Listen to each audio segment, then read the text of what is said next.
Committee will come to order. Today we continue our FY25 budget hearings with the Department of the Air Force. I thank our witnesses for being here and for their service to our nation. The FY25 budget request for the Air Force and the Space Force represents about a 2% increase over FY24. But when you account for inflation, that increase is actually a cut. And that means tough decisions had to be made about what programs to cut and what level of risk to absorb. And like we heard from the Army yesterday, it means the Air Force and Space Force are forced to absorb a lot of risk in the near future as they try to keep delivery of out-year capabilities on track. For the Air Force, that means hundreds of aircraft are grounded on any given day due to insufficient funding for spare parts. It means divesting 130 aircraft in FY25 to save operating costs. And it means cutting the planned buys of new cutting-edge fighter aircraft. For the Space Force, it means delays in replacing legacy systems with more advanced and resilient systems. It means we're not making investments we need to replace current air missions with new, more survivable space-based platforms. And it means we're not acquiring the counter-space capabilities at the pace we need to fight and win in space. That's a problem because China's military modernization isn't slowing down. They've already outpaced us with a larger Navy. Soon, they'll have a larger Air Force. And in space, China is rapidly fielding new capabilities designed to prevent our joint force from operating. It's important to fully understand how much risk our services are taking on as a result of this budget and what that means for our ability to deter China, Russia, and our other adversaries. General Saltzman, I was glad to see the Space Force release its commercial space strategy. Since 2013, this committee has been consistent in urging the department to take more advantage of commercial space. Back then, it was just satellite communications, but in the last decade, we have seen an explosion of opportunities in the commercial space sector. In these times of limited budgets, leveraging those commercial resources will be even more important than it has been in the past. It will help us increase our capacity and our resiliency. I'm also interested in hearing more about the plan to move the core space mission from the Air Guard to the Space Force, especially how the plan will not cause Guard personnel and units to move out of affected states, and how the Space Force's new personnel system could benefit those Guardsmen who choose to not transfer. Finally, this committee will be closely monitoring progress on the modernization of our nuclear triad.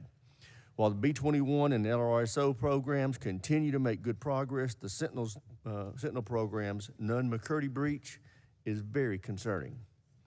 This committee understands how unique and challenging this program is. The Air Force hasn't undertaken a project like this since the deployment of the Minuteman in the 1960s. Nevertheless, the department must do more to anticipate challenges and overcome them early when they emerge. We need to get this right. As Chinese and Russian nuclear arsenals continue to grow, the need for a modern and flexible nuclear triad only becomes more acute. And with that, I yield to my friend, the ranking member, for any opening statement he may have. Thank you, Mr. Chairman. I think the chairman did an excellent job of summarizing exactly the challenges in the area of our witnesses today. I want to thank the secretary and our two chiefs of staff joining us this morning. But I mean, best way to sum it up, you have to modernize an incredibly tight budget environment. And I want to compliment all three of you for the work you've done to try to address that challenge, to really look at it holistically and make a big change to reflect the great power competition that you're facing, and what does that mean for how you need to develop the force going forward. And I know the budget environment makes that even more difficult, but that's what we have to do. Modernize within whatever budget is that is presented to us. So I think the leadership on that has been enormously helpful, and I appreciate that. And I want to just sort of foot stomp a couple of the points the chairman made. One, on the being able to divest of aging platforms that aren't serving our purposes anymore, that are driving costs. That's the only way we're going to be able to afford and to modernize in the way that we modernize.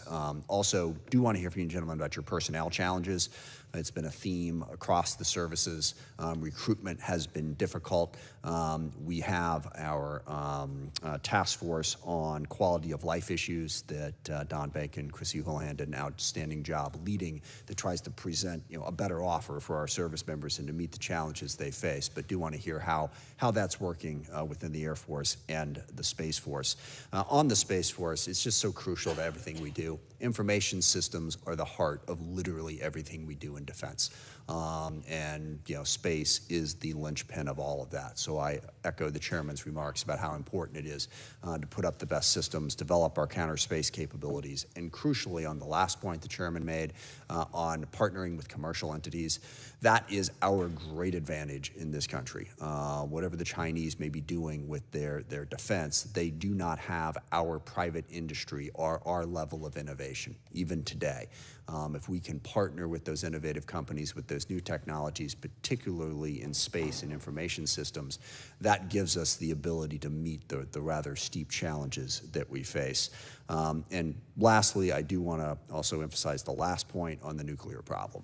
When we're looking at a tight budget and we're looking at the cost of the Sentinel program right now, I sincerely hope that as you're looking at the options, as is required when a Nunn-McCurdy breach happens, that you really aggressively look at all of the options. And just like with your modernization effort, you move forward out of past thinking to say, okay, what are we facing today and how do we meet those challenges? I hope you do the same when you look at the future of our nuclear triad and where it makes sense to spend the money.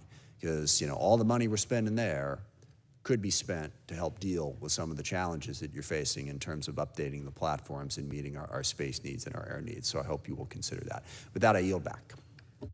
I thank the ranking member. Now I'd like to introduce our witnesses today. We have the Honorable Frank Kendall, Secretary of the Air Force, General Chance Saltzman, Chief of Space Operations, and General David Allvin is the Chief of Staff of the Air Force. Thank you all for being here. We will start with you, Secretary Kendall. You are recognized. Thank you, Mr. Chairman. Chairman Rogers, Ranking Member Smith, members of the committee. General Saltzman, General Allvin, and I thank you for the opportunity to testify today on the Department of the Air Force's FY25 budget submission. The Department of the Air Force budget submission supports the National Defense Strategy. We appreciate the committee's support for the FY24 NDAA and the recently enacted FY24 budget. Your efforts to secure timely passage are deeply appreciated. As you are aware, the 6-month delay has had a real impact. That time cannot be recovered, but at least we can now move forward with our urgent modernization priorities. As I've testified before this committee repeatedly, time is my greatest concern. We are in a race for military technological superiority with a capable pacing challenge. Our cushion is gone. We are out of time. As we have briefed the committee at a classified level, the pacing threat moves steadily forward.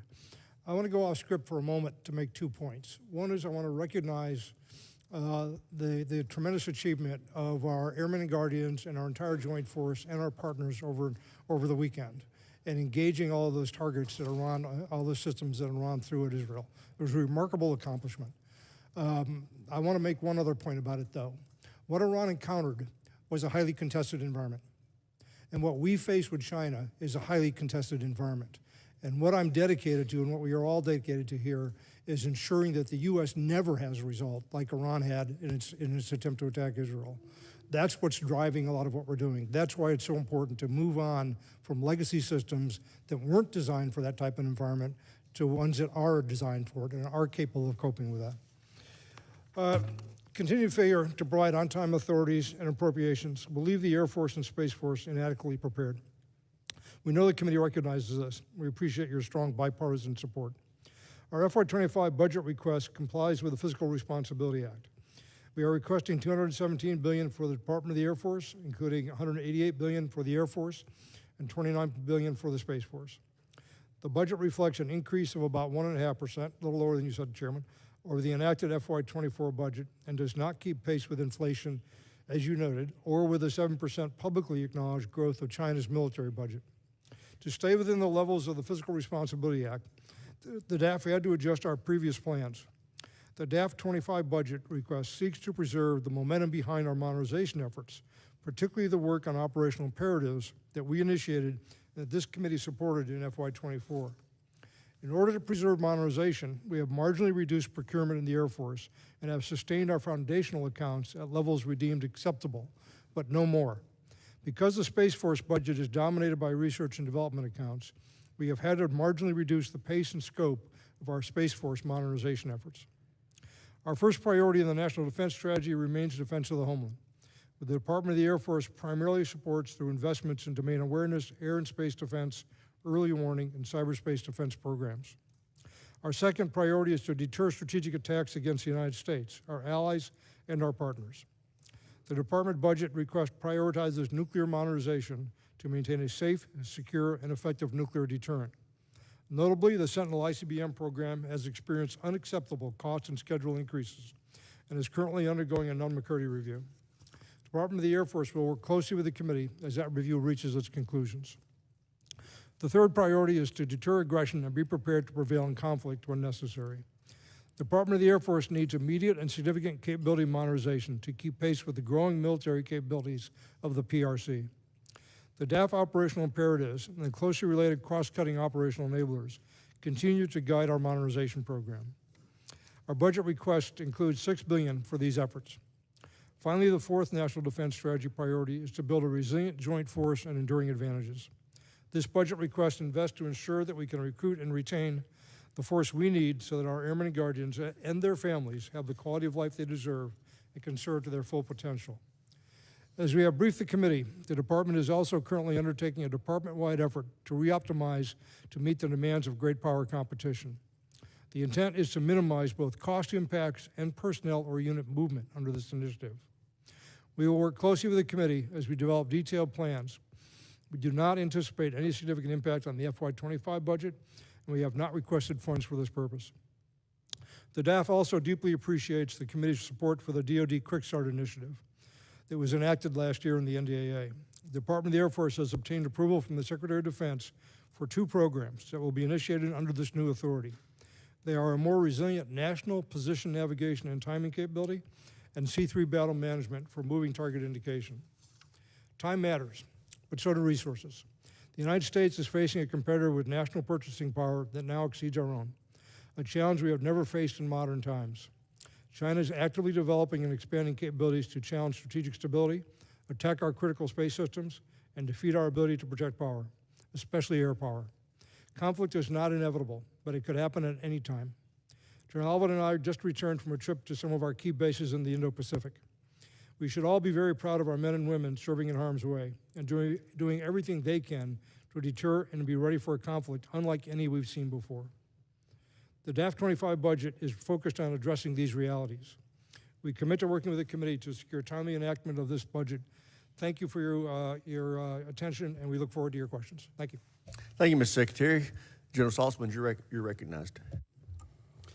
Chairman Rogers, Ranking Member Smith, distinguished members of the committee, thank you for your continued support and for the opportunity to testify on the Space Force's posture for FY25.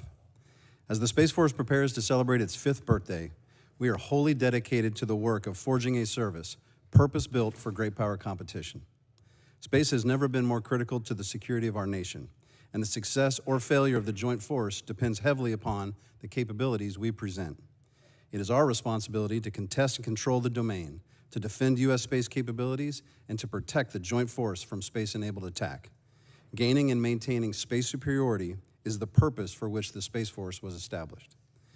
With about 3% of the Department of Defense budget, the Space Force offers a tremendous value proposition for the nation. Every dollar invested in space brings asymmetric returns, but that means every dollar cut creates asymmetric risk. Against a near-peer adversary, space superiority is the linchpin. Without it, we cannot deter conflict. Without it, we cannot provide vital effects. And without it, we cannot protect the joint force.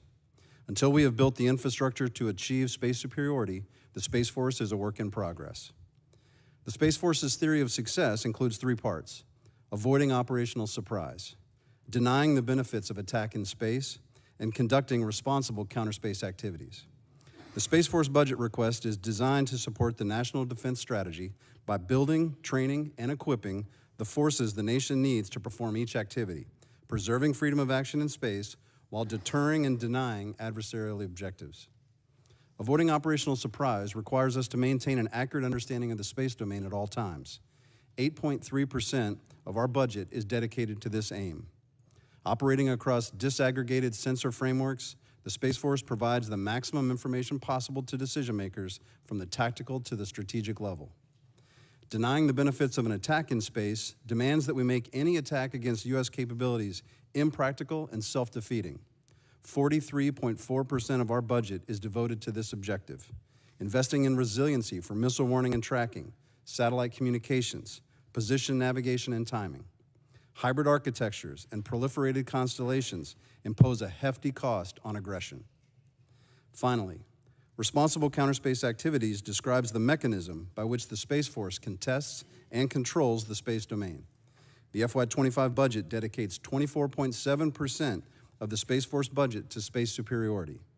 Within the constraints of the FRA, fiscal year 25 Space Force budget reflects hard choices to maintain legacy space services, preserve current readiness, but it also slows the fielding of a modernized force. Addressing these challenges depends on Guardians that are trained and ready to meet high-tech demands of space operations.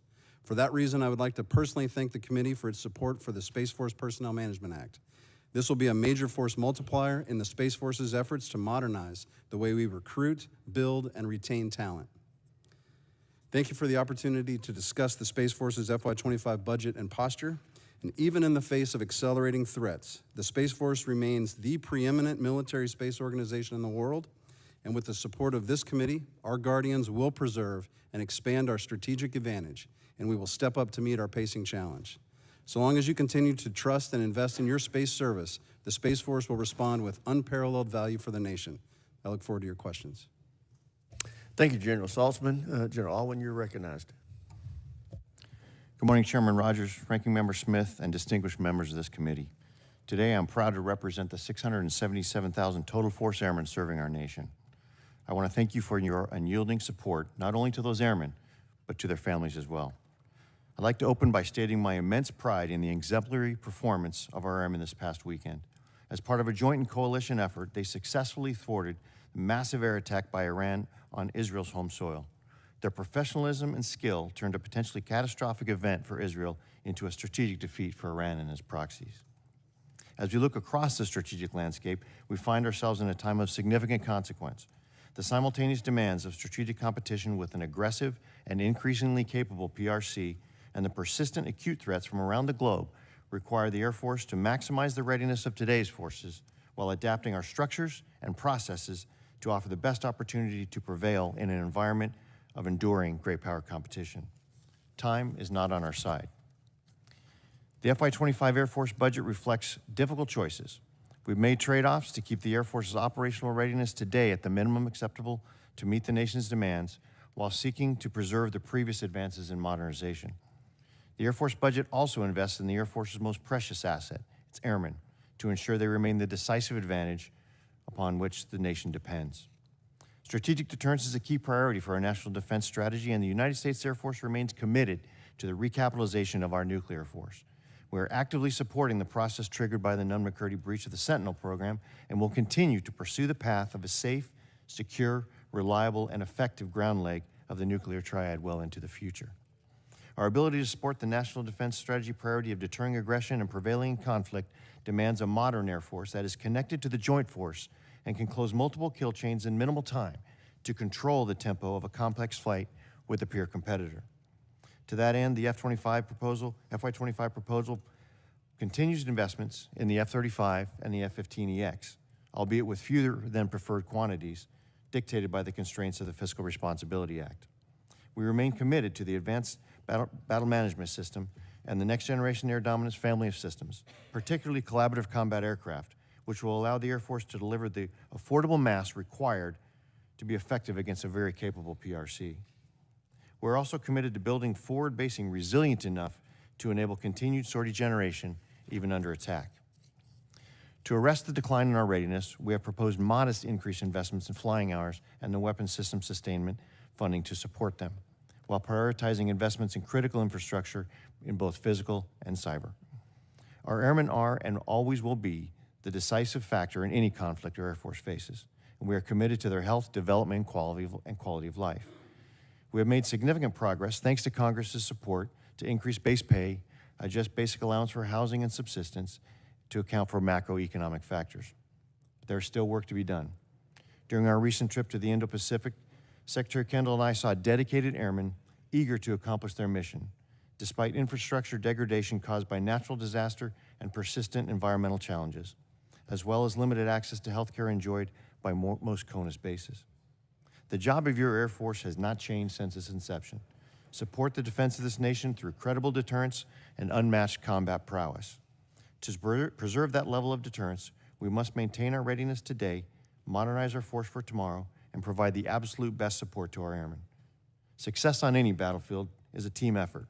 So I want to thank members of Congress and this committee for your past and continued support. Thank you, and I look forward to your questions. I thank all the witnesses for their statements and I recognize myself for questions. Secretary Kendall and the others can pitch in if they want to, but we've talked about the tight fiscal top line and that there's going to be the risk that you have to assume making these numbers work, particularly when it comes to our ability to effectively deter China, Russia, and Iran. Can you talk briefly about some of the risks that you're assuming with this? Yeah, I outlined it in my opening comment a little bit, but first thing is that we have the most powerful military in the world, and we're going to continue to have the most powerful military in the world. So we are able to meet the requirements of our combatant commanders and provide them forces that they would need, both in normal operations and in a contingency. But that's being challenged, of course, by China in particular. And that's a lot for us to do simultaneously. There are a lot of commitments the United States has around the world. So we have, basically what we have done under the constraints of the Fiscal Responsibility Act is to fund the current force, personnel with an adequate raise, maintaining quality of life for people, maintaining the force structure basically that we have at a level which we think is acceptable risk, a floor below which we really do not want to go. That leaves us with a certain amount of resources for modernization, and modernization is divided between procurement and research and development. So there's the force you have, which we have at the level where we can accept the risk. We're taking a little bit of risk in procurement. We're scaling that back modestly from what we had previously planned in order to get on with the modernization, the R&D part of the budget, which we have to get to remain competitive. I see the risk increasing significantly over time. I've watched China modernize for about 20 years now. They're building a military designed to defeat the United States. That is the purpose of their military. And we have got to respond to that, and we've got to do it aggressively and as fast as we can. So from my perspective, getting that modernization funded and moving it forward is the highest priority. But in the meantime, we have to take care of the current force, and we do need to recapitalize at a reasonable rate to address the midterm risk. So that's overall the balance that we're trying to strike. Thank you. General Saltzman, I understand there are approximately 580 Air National Guardsmen in 6 states in D.C. that currently perform the federal space mission for the Space Force under Title X authority. I understand the administration proposes to transfer these personnel to the Space Force. Is it accurate that under your proposal, these 580 personnel will have the option to transfer to the Space Force? If they transfer, they will still report to the same duty station. No units will be removed out of the effective state, and choosing to transfer could provide these guardsmen with a better system of benefits under the Space Force's new hybrid personnel structure. Thank you, Chairman, for that question, and it is true. I think the best way to take care of these missions and the people that are currently doing them in the Air National Guard is to integrate them into the Space Force. With the authorities granted by Congress through the SFPMA, we now have the ability to manage part-time personnel. And when I evaluate the missions that are currently in the Air National Guard, there's no reason to change those unit structures, the personnel, the makeup of part-time to be seamless from a mission standpoint and from a personnel standpoint. Great.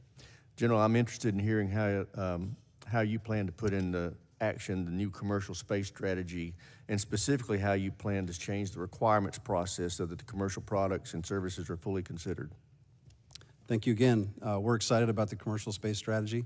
As we've known for a long time, it's one of our asymmetric advantages in the U.S. is the power of innovation and that engine of ingenuity that's in the commercial industry, and especially in space in this time. And so we wrote the commercial space strategy around 4 lines of effort intended to get the most out of it. Trying to create more collaborative transparency. We have to know what the commercial offerings are. in order to take advantage of them. And the commercial industry has to understand what our challenges are to best prioritize where they invest and how they can present capabilities to us for inclusion into our architectures. Operational and technical integration. We can't just think about this purely as adding capacity. We have to start thinking about them as filling some gaps and being fully integrated, both technically and operationally, into our systems. The third line of effort is risk management. We have to understand what we should preserve organically as inherently governmental services. We don't want to miss on those no-fail missions, and so we're taking a very deliberate approach to assuring we pull the right kinds of capabilities in. And then lastly, we have to secure the future. There's so much work being done looking out into the future about what space could offer. And so we want to make sure we're prioritizing our S&T dollars to go after the highest payoff technologies across the industry to fill gaps in the future for the Space Force. Great. Thank you. I yield time to the ranking member. Thank you, Mr. Chairman. A lot to ask about. I'm just going to focus on one set of questions in a moment, but I really want to emphasize what Secretary Kendall said in the opening. I think what we saw in the Iranian attack on Israel is a really good way to frame your challenge and the broader challenge of the overall military, which is we have to make sure that whatever we have can actually get in and hit our targets while at the same time defending against it. And that is an incredibly complex web, as we saw. I mean, we had jet fighters up there taking out some of the missiles. Electronic warfare is a huge part of this, blocking signals, using drones. It's incredibly complicated, and it's all about staying one step ahead with the technology. So to General Saltzman's point on the last thing about, using our innovative capabilities to do that, that's what we're trying to invest in and where we really need to put our focus. The one thing I want to drill down on, in full disclosure, Mr. Garamendi cannot be here today, which I know breaks your heart. But he asked on his behalf that I drill down a little bit, and also I am genuinely concerned about it, on the Sentinel program. When we're looking at the budget challenges that we have, and I share the chairman's frustration, but at the same time, we have $1 trillion deficit. We have a $33 trillion debt. We have to live within the budget we have. Does the triad still make sense, given the amount of money that is going to have to go into re-upping? And in short of that, are there alternatives that could be less costly? Because I believe the Nunn-McCurdy breach has the Sentinel program roughly $35 to $40 billion over budget. I would ask you the leading question, what could you do with $40 billion? But I won't, because I know you could do a lot with it. But as you look at this, I hope you seriously consider what is the true value of the land-based leg of the triad, and what's it going to cost to try to maintain that? Is there a more cost-effective way to do that? And Secretary Kendall, General Allvin, I'd like you both to comment on that. Yeah, first of all, I am recused on the program because of a prior industry association, but I can talk about the triad in general. Yeah. I did have an opportunity to talk to Congressman Garamendi at length about this the other day, so we had a preamble for this. The triad has served us well for many decades. It has kept us from a nuclear war for a very long time. You cannot put a price tag on that. The ICBM leg of the triad is the most responsive leg of the triad. It is probably what you try to do with the triad is force an adversary to confront a problem for which there is no easy solution. If you take out one leg, there are two other legs. Even if you take out two legs, the third leg still has a lot of destructive power that you can't ignore. And the three legs have different characteristics. The submarines have good stealth characteristics and good survivability because of that. The bombers have more flexibility in terms of how they're used. And the ICBMs are on alert and ready to go in large numbers at a moment's notice. That combination presents a very difficult problem to an adversary. And again, it has serviced well. The other part of your question about alternatives, I did the Milestone A decision for Sentinel, and we knew there was widespread uncertainty about the cost at the time. Now that uncertainty is sort of coming home to confront us now. When a program has a 50% cost increase, you have to go relook at the value proposition. And the Nunn-McCurdy process requires us to do that. I'm not directly involved.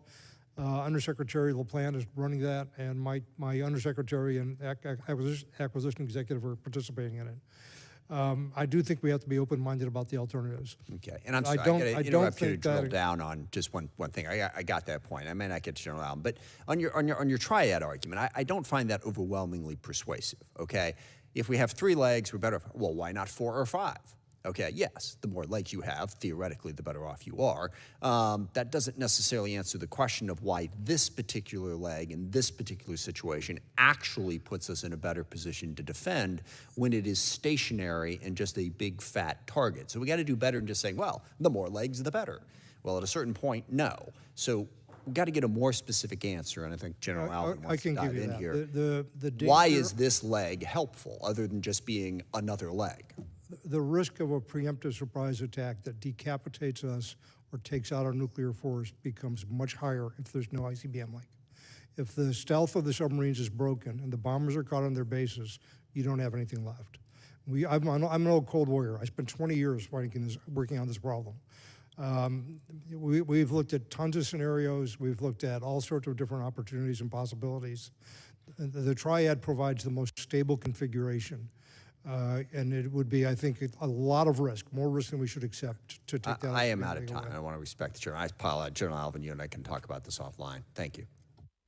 Gentleman from South Carolina, Mr. Wilson, is recognized. Thank you very much, Mr. Chairman. And indeed, as I was happy to meet with each of you as we came in, always I like to point out my appreciation of the Air Force. I grew up with that. My dad was in the Flying Tigers, the 14th Air Force. He served in India. He served in China, Kunming, Chengdu, Xi'an. I was really grateful to grow up in the shadow of Charleston Air Force Base. And so anytime I visit the Holy City, it's always uplifting to see the number of aircraft there and around the world. Additionally, I'm very grateful with Congressman Jim Clyburn, Congressman Ralph Norman, that I represent adjacent bases, the Joint Air Base McEntire at Eastover, South Carolina, and Shaw Air Force Base, of course, in Sumter, South Carolina. And so your service to me is very, very important and significant, and I see it firsthand. With that, I share the concerns of Chairman Mike Rogers, and that is, Secretary Kendall, the legislative proposal 480 effectively does an end run on the gubernatorial authority for consent over the transfer of their National Guard units. Your proposal disregards the governor's purview to make the best decisions for their state, setting precedent for federal overreach on Guard issues for years to come. As a 31-year Guard veteran myself, I know that you can count on the Guard as it operates effectively today. With this, would your proposal allow the department to relocate Guard assets without the approval of state governors? And if so, does this not waive the federal law requiring gubernatorial approval before any modification of Guard units and assets within their jurisdiction? Thank you for your question. First of all, the Guard is enormously important to us. I've gotten to know the Guard. I was a reservist in the Army. I've gotten to know the Guard much better in this position, and I've come to really value the contribution they make to national security. Very professional, very capable force. This issue of this very small number, it turns out to be between 500 and 600 of people out of over 100,000 people in the Guard that we need to integrate with the Space Force more fully. We created the Space Force as a very small organization designed to take on the role of a service, which is a very big thing to ask it to do. And it needs to be as lean and as tightly structured as possible so that it can do those functions. Just last year, this committee supported the Space Force Personnel Management Act, which took the reservists who were space people and is now in the process of moving them into the Space Force as part-time or full-time Space Force people. That process is going very smoothly. We need to do the same thing for the very small number of people that are in the Guard that are in the same situation, to give unity of command, if you will, to the Space Force and to allow them to manage that small number of people, only about 10,000 total, as effectively as possible to do their very important mission. The reaction from the Guard, quite frankly, has been over the top on this. I mean, I read an article this morning by the head of the Guard Foundation that this was an existential threat to the Guard. We're talking 500 and plus people here. We're not talking an existential threat. No one is suggesting dismantling the Guard. This is a sui generis, a de minimis exception to our norm, and it's necessary to make the Space Force effective as it needs to be. I'm sorry this has become such a politicized issue. It should be a very straightforward issue, frankly. We love the Space Force. In fact, I want to give Chairman Mike Rogers credit that it exists. but the precedence of moving Guard units without the governors being in approval is a real concern. And General Allvin, I'm grateful to represent the Savannah River site, where a significant amount of plutonium pits for our nation's nuclear deterrence are produced. And we know we need to upgrade these, and they haven't been upgraded for like 60 years. And so we have a two-site solution with Los Alamos. And we know that China is conducting the largest military buildup in peacetime history. What is the significance of any delay of our plutonium pit production? Well, actually, I will yield on the technical nature of that to the NNSA and others, but I think anytime we are looking at modernizing our nuclear force, any delays to that, I can't give you a specific, but it certainly would degrade our ability to modernize. I can't put the specifics on it. I have to yield to NNSA to that, but delays are bad. Well, indeed, hey, it's deterrence that we need, and that's exactly what each of you are providing, and with the leadership of Chairman Rogers and our other colleagues, even the ranking member, we are working together on behalf of our country for you. Thank you. I yield back. Thank the gentleman. Chair, and I recognize the gentleman from Connecticut, Mr. Courtney, for 5 minutes. Thank you, Mr. Chairman, and thank you to all the witnesses. Secretary Kendall, you've talked quite a bit publicly about sort of the challenge right now we have with early warning platforms. The E3s are getting old. The economic business case for extending them is pretty weak. The E7 is a really promising, more than promising replacement. Australia is already flying them. I think we're selling some already to the UK, sort of where AUKUS is now in a situation where the other two countries are ahead of us. Is there something this committee can do to help accelerate, either through multi-year authorities or AP, to sort of get the timeline shorter so that we can start fielding these E7s? Where we are with E7 is that we're still in negotiations with the prime contractor to try to get to an affordable price that we think is reasonable. We're getting closer. I'm hopeful that we will get there soon. As a result of those negotiations going on longer than anticipated, we've taken one E7 out of the budget and slipped it a year. It's one of the cuts in procurement this year, driven more by the fact that we couldn't get to an acceptable business deal. I think the odds are pretty good that we will get there, hopefully in the not too distant future. We have looked at ways to try to accelerate the program. I spent some time with the program office on that personally. Because of I'd have to go into a lot more detail than we have time for, but because of the way the program is structured, it's very hard to find ways to remove schedule from the program. It is an important program. It plays very well in our wargaming and make a contribution. It has a lot more capability than the AWACS does. The other thing that's happening in that world in general, though, is the shift towards more dependency on space. We're also moving forward with moving target indicators, primarily for surface targets, ground targets right now, but also at some point for airborne targets as well. What the threat is doing is reaching out to longer and longer ranges to engage particularly our high-value aircraft like an AWACS or an E7 or a JSTARS type of aircraft. And we have to respond to that. And part of the response to that is to move some of that capability into space and have a mix of capabilities to confront an adversary with. Well, anything, the offer stands, in terms of if there's ways that we can help, through the acquisition authorities, we're definitely on standby. Following the Air Force Special Operations Command V-22 Osprey crash off the coast of Japan in November of last year, we've had some pretty extensive briefings on the state of the investigation and what the joint services have decided as a course of action. I understand there may be a new set of inspection standards and processes to ensure safety precautions are taken into account prior to flight. I would just say I think it's really important that when the time comes when the Air Force and the other services sort of roll out the plan, and then they're back sort of authorized to fly again, I just think it's really important, and I think you understand this, just to have as strong a public message about the fact that we're going to do things differently to make the confidence in this program. And I just wonder if you could comment on that. General Allvin should comment also, but we're both in contact with General Barnfine, the commander of our Special Operations Forces, and he has a very thoughtful, thorough process in place, including public interface, as he works his way through getting the aircraft back in the air.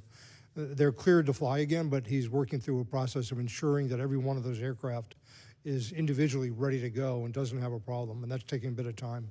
I think the other services are moving forward as well, maybe a little bit more quickly than we are, but the SOF aircraft, the Special Operations Forces aircraft, fly in a more difficult environment than the Marine Corps in many cases, or the Navy aircraft. So we're being a little more cautious even than the other services are. Do you want to add anything? Yes.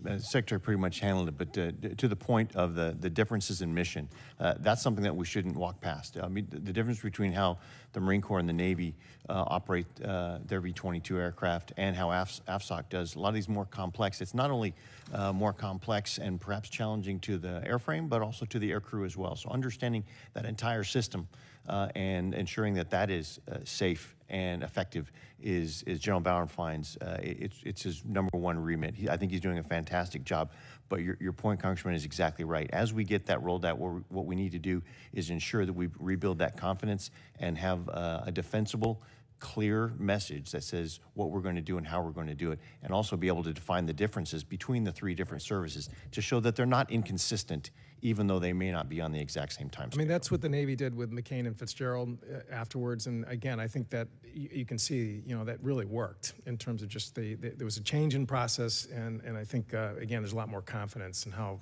destroyers are being deployed. I'll yield back, Mr. Chairman. Gentleman yields back. Chair, and I recognize the gentleman from Virginia, Mr. Whitman. Well, thank you, Mr. Chairman. I'd like to thank our witnesses for joining us today. Secretary Kendall, I'd like to begin with you. The U.S. Air Force base budget and then the UCOM unfunded requirements list both call for additional counter small UAS capability at U.S. Air Force installations. As I see things unfolding, we see counter small UAS and really loitering munitions not having much distinction. They are becoming the same thing. We saw recently a very disturbing trend at Langley Air Force Base where, because of a large number of UASs that were in that airspace, Langley had to close down just to make sure that we were able to defend the operations that were going on there. As I watch how missions are developing, you see the Army Missile Defense Mission, you see the Air Force Air Base Air Defense Mission, and it looks like to me that there's a lot of commonalities there.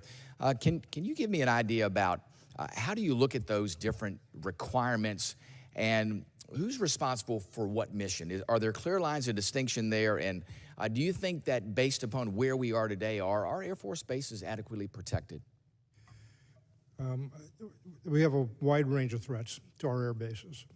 They vary by theater quite a bit. Different in the Middle East or in Europe or in the Pacific.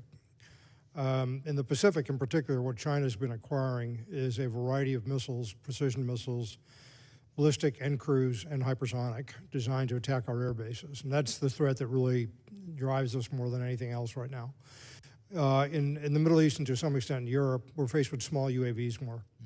We have to deal with all of these. The way the department is approaching this is that the Army is generally the lead for research and development on small UAV problem, and we're participating in that. We contribute to that and are full-fledged members. And we are funding some improvements to our air bases for security of that. I was just at several of our Middle East air bases where we have systems deployed today because of that threat. As you go up the chain a little bit in the threat and start worrying about cruise and ballistic missiles, then systems like Patriot come into play. What we need, and there's a large study that's been going on for well over a year now, led by the Army that we're participating in, to try to come to an optimal solution for air-based defense against a whole range of threats. What we need in particular is a highly cost-effective way to engage those cruise and ballistic missiles and those hypersonics. Yeah. And there's some promising technologies in development which we think have potential to do that. We will have to make some decisions in the department about force structure and what our priorities are to acquire those. But I think it's an important part of air-based resilience that we have to address. Our whole concept of operation in the Pacific is called agile combat employment, which assumes that we don't stay on a single base to absorb missile attacks. We move around to different bases and make it harder for the other guy. But you still need defenses, and you need defenses that can be where you're going to be to be effective. All our wargaming says that's a necessity. So we're not where we need to be yet, but we're on the path, hopefully, to get there. That'd be great. Thank you, Mr. Secretary. General Saltzman, I wanted to get your perspective, because today what we're seeing is a massively increasing capability on the commercial side of space. That's a good thing. There's lots of constellations going up in different orbits, lots of different capabilities there.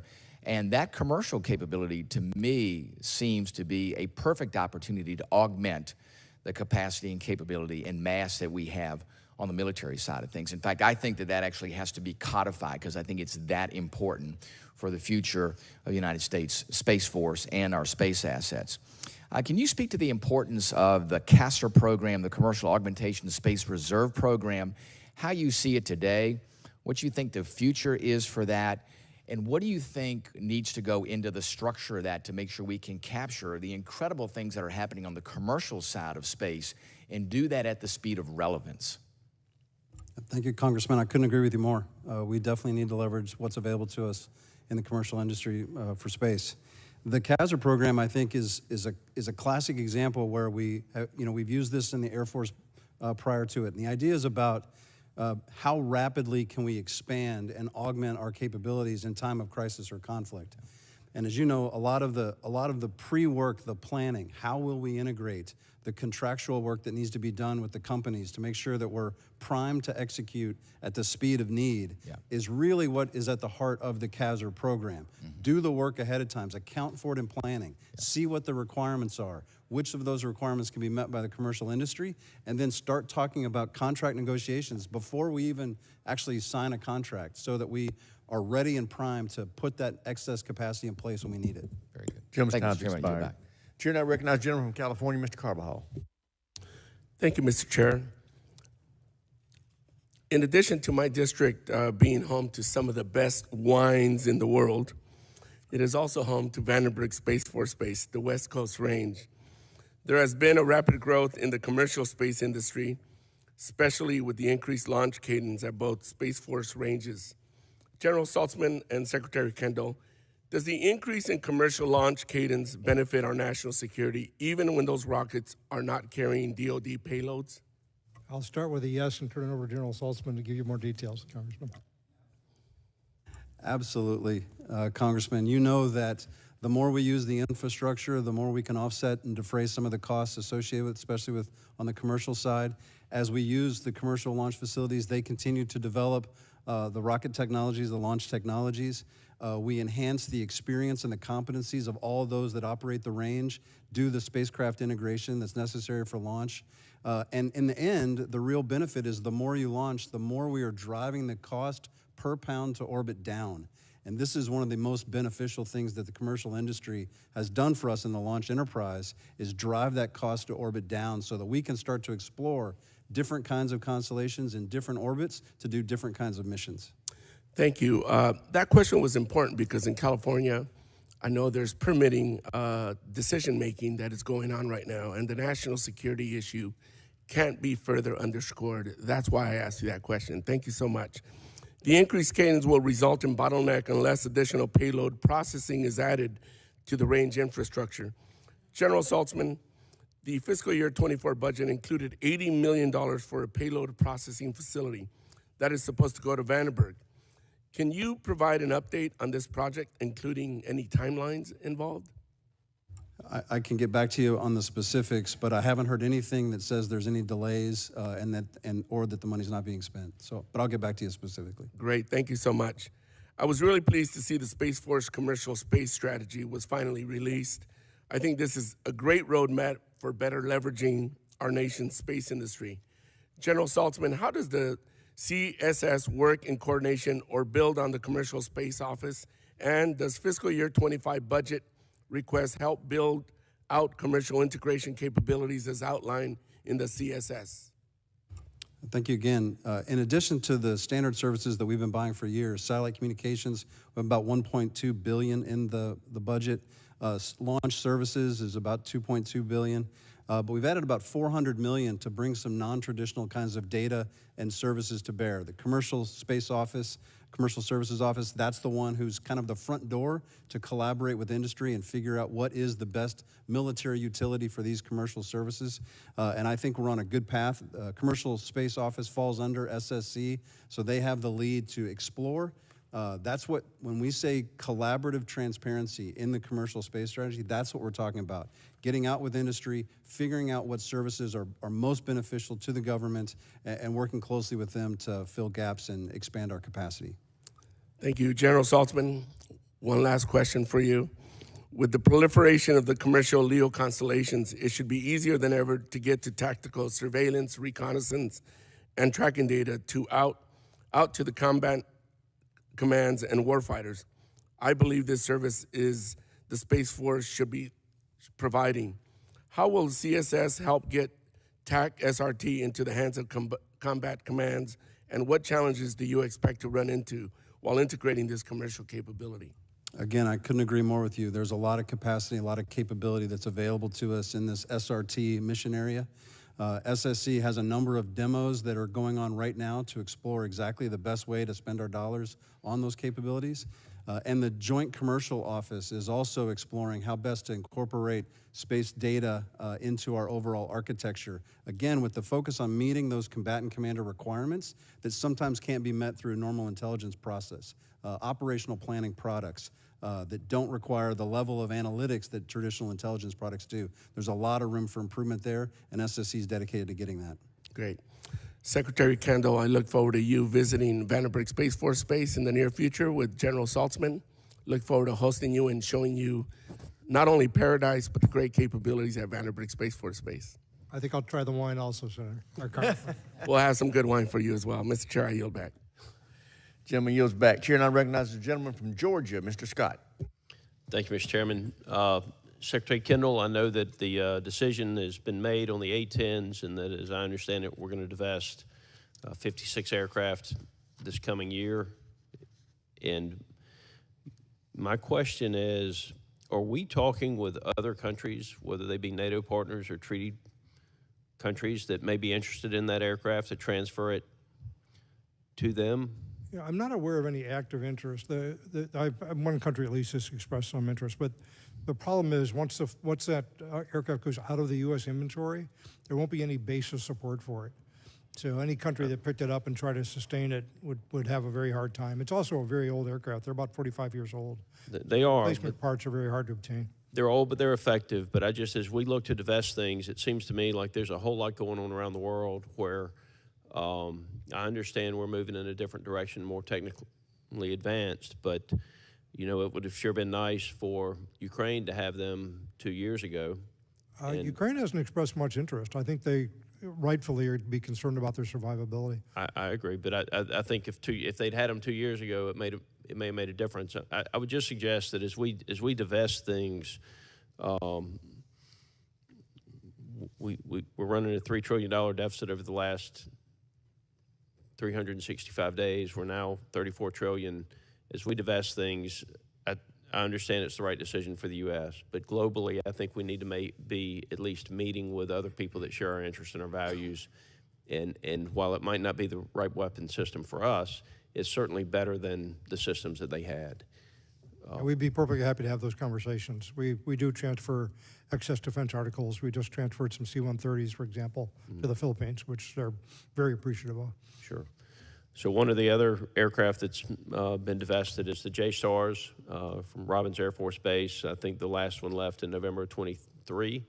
General Allvin, the ABMS system is going to take its place, and then some. What are your goals for ABMS? Are you staying on track with the timeline? What can we do to help with the Air Force mission and the ABMS mission at Robins Air Force Base? Yeah, well, thank you for that, Congressman. I would say that the advancement in the advanced battle management system, and really across what we're referring to as the C3 battle management, has really started to accelerate, largely due to something Secretary Kendall did maybe a year and a half ago now, with the putting an integrator in across all those systems that's putting together the architecture. It's a complicated thing. But when you put it together, having all of the architecture, understanding what the pipes are, what the nodes are, and how it all fits together, and for it to have the ability to work with the other services, so it can truly integrate into the joint environment. That is where we've been making progress. We are now seeing some instantiations of that. We are seeing in the Homeland Defense area, some of the cloud-based command and control is now moving to 4 or 5 different defense sectors. We are deploying, I believe we have now as many as 20 this year of these distributable air battle management nodes. So this idea of moving to a distributed architecture to do what we had done before is progressing along. There will continue to be bumps along the road, but I feel very confident in General Cropsey and the team that he has, mixing the technical folks with the operators side by side, step by step, to ensure that we build this once right the first time. Just one suggestion. I am concerned that there's not enough dialogue across the different branches with ABMS and the intent and the use of it. I had the discussion with some people in the Army that would be dependent upon it, and they were not aware of the system, and that would just be my suggestion, that we need to be. Yeah, Congressman, I couldn't agree more. And I would say that their convergence and the Navy's overmatch, we are certainly partnering with them. We probably, you can't communicate on enough. But I would say across services, and I would, look over to my sister service over here in the Space Force. That's where we're building the DAF battle network. It's not just. I'm talking about people that wear green more than absolutely, more than blue. And they are solving different problems. They're looking at different solving a single kill chain, but they have to be integrated. Congressman, you're exactly right. Well, people at the Ranger Regiment were not very familiar with the program, is my concern, and they're obviously, all of the branches are going to be dependent on it. So with that, I yield. I appreciate all of you. Gentleman's time has expired. Chair, and I recognize the gentlelady from Pennsylvania, Ms. Houlihan. Thank you, Mr. Chair, and thank you, gentlemen, Secretary and Generals, for joining us today. Yesterday, I believe it was yesterday, we had a very similar hearing, but with Army. And at the beginning, our chairman and ranking member and many of us during the course of the hearing asked appropriate questions about the President's supplemental that's now been sort of on the back burner for the better part of 6 months, and the impact and implication of not having passed it yet, and the impact and implication of when it does hopefully pass at some point to you all. I would ask the same question because I'm sort of surprised that I'm one of the junior chipmunks here, that it hasn't come up yet. What are your thoughts about the President's supplemental and its urgency? What is not happening because it hasn't happened, and what will happen if it does happen? I can give you a quick response, but I think we got 2 members of the Joint Chiefs of Staff here, and I think you should hear from them. I watch this obviously very closely. We're very heavily engaged in support to Ukraine in particular. They desperately need the help. And we look at the numbers and the way they're exhausting air defense weapons and artillery munitions and so on. They need the help. The war right now is not going in the right direction. It's largely because they haven't gotten that assistance. So the supplemental is needed there. It's also needed for Israel, and it's needed for Taiwan. So it's a very important package and it needs to be passed. I'm going to let my colleagues talk about their perspectives. Well, we certainly, with the impact of being able to reimburse some of the munitions and the things that we have supplied, we look very closely as the request comes for different types of munitions to ensure that we don't deplete our own stockpiles. But in that, every time we do that, we incur a little bit more risk, but we understand this is part of integrated deterrence. Integrated deterrence is being able to support our partners, and so we do not have to commit to, in the case of Ukraine, an Article 5 sort of situation. So we from a pure service perspective, we are very interested in, if the supplemental were to be passed, we would be able to replenish some of those, or have maybe newer munition stocks with those. There's some monies that we're looking for with the Presidential Drawdown Authority that we are doing some sort of cash flowing, and if we don't get that, then we're going to have to make some decisions at the end of the year with respect to readiness. I know the Army probably yesterday had more to say. They are doing quite a bit of cash flowing as well, and I've talked very closely to my counterpart, Randy George, and they also have issues with their risk towards the end of the year in the operation and maintenance accounts if they don't get the supplemental pass. Thank you. They've covered the topic pretty well. I would just add that sometimes we get caught up in the tactical side of things and munitions and replenishment, but there's some strategic messaging here too, as well as withdrawing our support. So I think we have to consider it all from tactical all the way up through strategical. 100%, and thank you, gentlemen, for that response. Transitioning into my fear, which is my fear that if we don't do the right thing here, the implications for us and for our troops could be catastrophic. And speaking about our troops and the quality of life of them and the recruiting and retention of them, I'm one of the people who participates, in fact, the ranking member of the Quality of Life panel, and we've just put out quite a big report on that and looking forward very enthusiastically to working on you on the various pillars that are provided there and suggestions listed there. Very briefly in the time I have left, there were 5 categories, not surprisingly: service member pay, spouse employment, child care, housing, and health care. Very quickly, if you wouldn't mind mentioning kind of which one of those resonates most with you at this point in time, and how you're currently prioritizing the funding in that area. The department's looking at it. Just came out recently. I had a chance to look at it also. A couple of things we are doing are reflected in our 25 budget. The 200% of poverty for basic needs allowance, for example. We obviously support that. The one that I think we're going to look at very closely is the 15% pay raise for junior enlisted. We have given a 15% pay raise over the last few years when you add the totals to the last few years. When you look at how resources could be applied to influence quality of life for our people, we think there may be some more efficient ways to do that, to utilize those same funds. So anyway, I know there'll be a conversation between you and the department as we look at this in more detail and get back to you. So that's just preliminary reactions.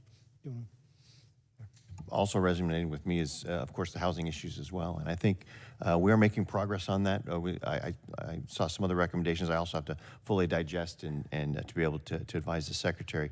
I think we are, I don't want to compare it to other services. I think we have leaned a little bit more further forward. I think there's ways to go, though, as well.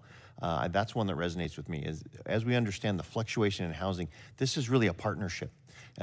We cannot afford, nor do I think you want to have the military supplying housing for all of its members. And so being able to have a closer communication with the communities to be able to adjust to those macroeconomic factors faster than we do now, I think is going to be key, because I think Gentleman's time's expired. I appreciate you. Thank you so much. I yield. Chair, and I recognize the gentleman from Tennessee, Mr. Desjardins. Thank you, Chairman. Secretary Kendall.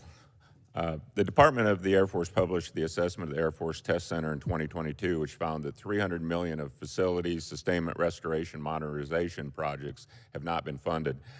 Can you describe the impact and operational risk associated with such an extensive backlog, and how would failure of our critical test infrastructure impact modernization efforts for everything from Sentinel to hypersonics to F-35 upgrades? We are managing the risk associated with our installations at a level which we think is acceptable, but it's not great. I look at that as we look at we have the foundational accounts that we fund, including facilities. We're funding, I think, at 1.6% of replacement cost. We'd like to be at 2%. What that leads to is slow deterioration. And eventually you end up doing emergency repairs only in some of our installations. Another very salient fact there is that we have about 20% excess capacity in our installations in terms of real estate holdings. So we have the burden of having to carry that. And I know that there's no interest in a BRAC from this body, but we do need to take a look more fundamentally, frankly, at our installation posture and try to address it as a whole. Okay. Last year, in response to the issue outlined in the assessment of the Air Force Test Center, Congress increased FSRM by roughly $30 million above the President's budget.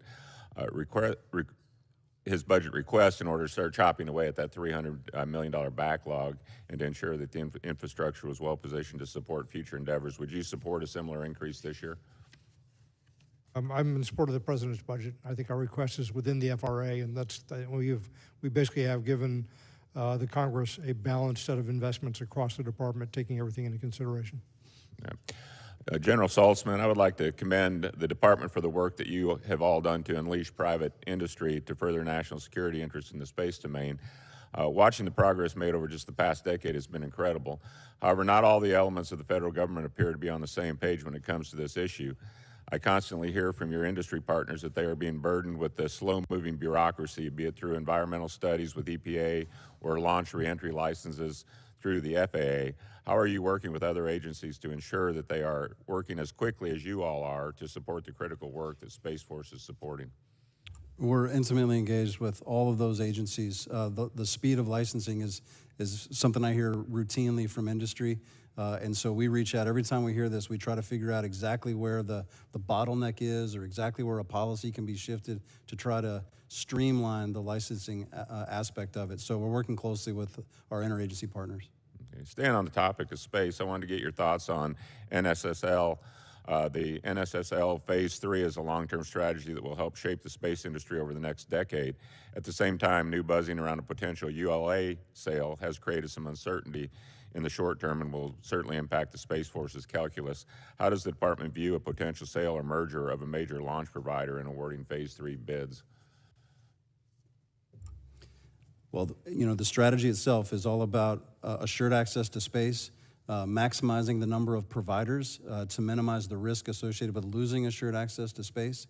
I'm very pleased with the Phase 3 strategy, that it has on-ramps and off-ramps so that we can pull people in when they're ready to support the launch enterprise. And I think that having that flexibility in the strategy can account for any shifts in the market. Okay. And for Secretary Kendall and General Allvin, I wanted to give you both the opportunity to share an update from the Aero test last month at Reagan Test Site. What did you all learn from this test? The test was successful. We are evaluating what to do with Aero and what the future of our hypersonic portfolio will be overall. And we'd have to go to a classified setting to talk about that, Congressman. You know, we heard last year that the program was dead. Is it moving forward? What can we expect to see in the future? We'd have to talk about that in a classified session. Okay. I yield. Chair now recognizes the gentlelady from Michigan, Ms. Lotkin. Thank you, Mr. Chairman. Good to see you all. Thank you for being here. Thank you for making the point, Secretary Kendall, in your remarks, or ahead of your remarks, about the importance of contesting the airspace, being prepared for the events we saw last weekend. And I couldn't agree more about our need to contest the space when it comes to the potential threat from China. And as you know, now Chairman C.Q. Brown said in front of this committee that China could achieve air superiority over the United States and allied air forces as soon as 2035. So you're right to raise it. My questions, unsurprisingly to you, will connect back to my home state of Michigan. And just to review the bidding, you know, we got word that the Air Force was going to remove the A-10s from Selfridge Air Force Base. In January of this year, we're very thankful that you publicly announced the decision to base 12 KC-46s at Selfridge Air Force Base. We appreciate that decision. But as you know, Michiganders who have worked on or near Selfridge are very focused on getting a fighter mission there. So I just want to hear very clearly, as I think you've stated publicly before, that just because we got those refuelers doesn't mean we're precluded from any future basing of fighter aircraft, which you know Michiganders will be fighting hard for. Your delegation is very consistent. I just testified with Senator Peters. You actually had the same question. You are not precluded from another fighter mission. But the reason we put the KC-46 there was to offset the fact that we are taking out the A-10. So I don't want there to be confusion about that. Right, and I don't think any Michigander is happy that we're replacing a fighter mission with a refueler mission. So we're looking for refuelers and a fighter mission, not refuelers instead of a fighter mission. But we'll fight that battle another day. Fully understand. In relation to that issue, I co-led an amendment last year in the NDAA that requires the Air Force to submit a fighter recapitalization plan. That report was unfortunately due on March 30th. Today is beyond March 30th. Can you help us understand when we'll get that plan? General Allvin and I have reviewed the final draft. It's very close to coming over. It should be over here as soon as we finish coordination on it. Okay. That report is very important to a number of us, both in the House and the Senate, to understand your planning. And I think per your comments, if we want to maintain a strong deterrent against China, we need to make sure we have fighters in the air that can do that and fighters at the ready to do that. There will be a number of us who are working on a bill in this year's NDAA which will say before you can retire fighter aircraft, you must show your math on your plan. So we are taking this to the next step. but your plan and helping us understand the strategy would give us more confidence for some of us who are watching these things change. Separately, on the issue of PFAS, the chemical that has contaminated a number of drinking water systems and groundwater systems around our current and former bases in Michigan. Since I've been here, I've been hammering on this issue because we've got communities that literally can't drink the water, and they have their location right next to a base. The Department of Defense, which I worked at for 7 years, has fought us every step of the way, and now the EPA has officially changed the standards on PFAS in drinking water. Some of the areas around our military bases, particularly Oscoda military base, cannot drink their water. Please tell us what you plan to do to now live up to the federal standards that you all claimed were the reason why you couldn't clean up these sites. Well, we were all waiting for the standards. The standard has been announced. I think it's 4 parts per trillion, which is very stringent compared to what we'd been using. The next step is to evaluate the impact of that will be. We're going to prioritize communities where drinking water is most affected. So we will be working with communities as we go forward with that. I think we have something like on the order of $100 million in the budget in 25 to address this, but that's the tip of the iceberg. It's going to take a lot more than that to remediate the sites that are affected. So we've already done assessments. We're going to see what this standard means now in terms of remediation requirements, and then we're going to move forward with those. I appreciate that. Some of these communities have been waiting upwards of 10 or 15 years, so while it may be a new standard to us as of last week, it is not a new issue for people who literally have to buy their own water. And I would ask for a bit of an attitude change for the folks who are on the ground, who have been fighting us tooth and nail and who now need to accept reality and help us clean. The lady's time's expired. Chair, now I recognize the gentleman from Nebraska, Mr. Bacon.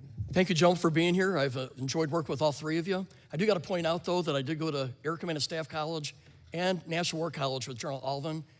He was always top of the class.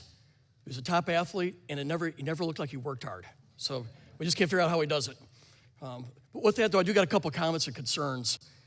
The Department of Air Force is requesting $262 billion. But what I'd like the committee to understand, $45 billion of that is pass-through spending, not going to the Air Force, going to totally unrelated agencies. That's about 17% of the Air Force budget. Now, I think this clouds the vision of some of us and others that look at budgets of just how much the Air Force is getting. I think it exaggerates that appearance of how much money the Air Force has. And I sure wish we could correct that process. Secondly, I want to note that as per gross domestic product, we're spending the second lowest on defense in our history, going back to World War II. So our spending levels are significantly lower than the norms going back to World War II. And we see it in this year's budget. We're looking at a 1% increase, and you figure in inflation, it's about a 2% cut to what we need to be doing. And this is at a time we got China, Russia acting the way it is, breaking all the norms in Ukraine. We have Iran just fired 330 projectiles into Israel. So I'm concerned. I don't think we're going the right way. So my first question is to Secretary Kendall. At what point is our Air Force and Space Force too small to deter China? To be direct about this, Congressman Bacon, my concern is more about quality than quantity. We are taking out some marginal force structure of our oldest aircraft. We're divesting some more this year. But getting to the quality we need to be competitive is really my first priority. We talked earlier about contested environments and having adequate technological capability to succeed in a contested environment is really first for us. We don't want our aircraft to be cannon fodder. We want them to be successful. We want our airmen to be successful. So we're trying to move in that direction as quickly as we can. I think that General Allvin should talk about the size of the Air Force. I think that you deserve to hear his opinion on that, but that's where I am. Thank you, Secretary. Thank you, Congressman. I think Secretary's exactly right. It's easy for us to fall into the numbers for numbers, and it's an easy way to do it, to count.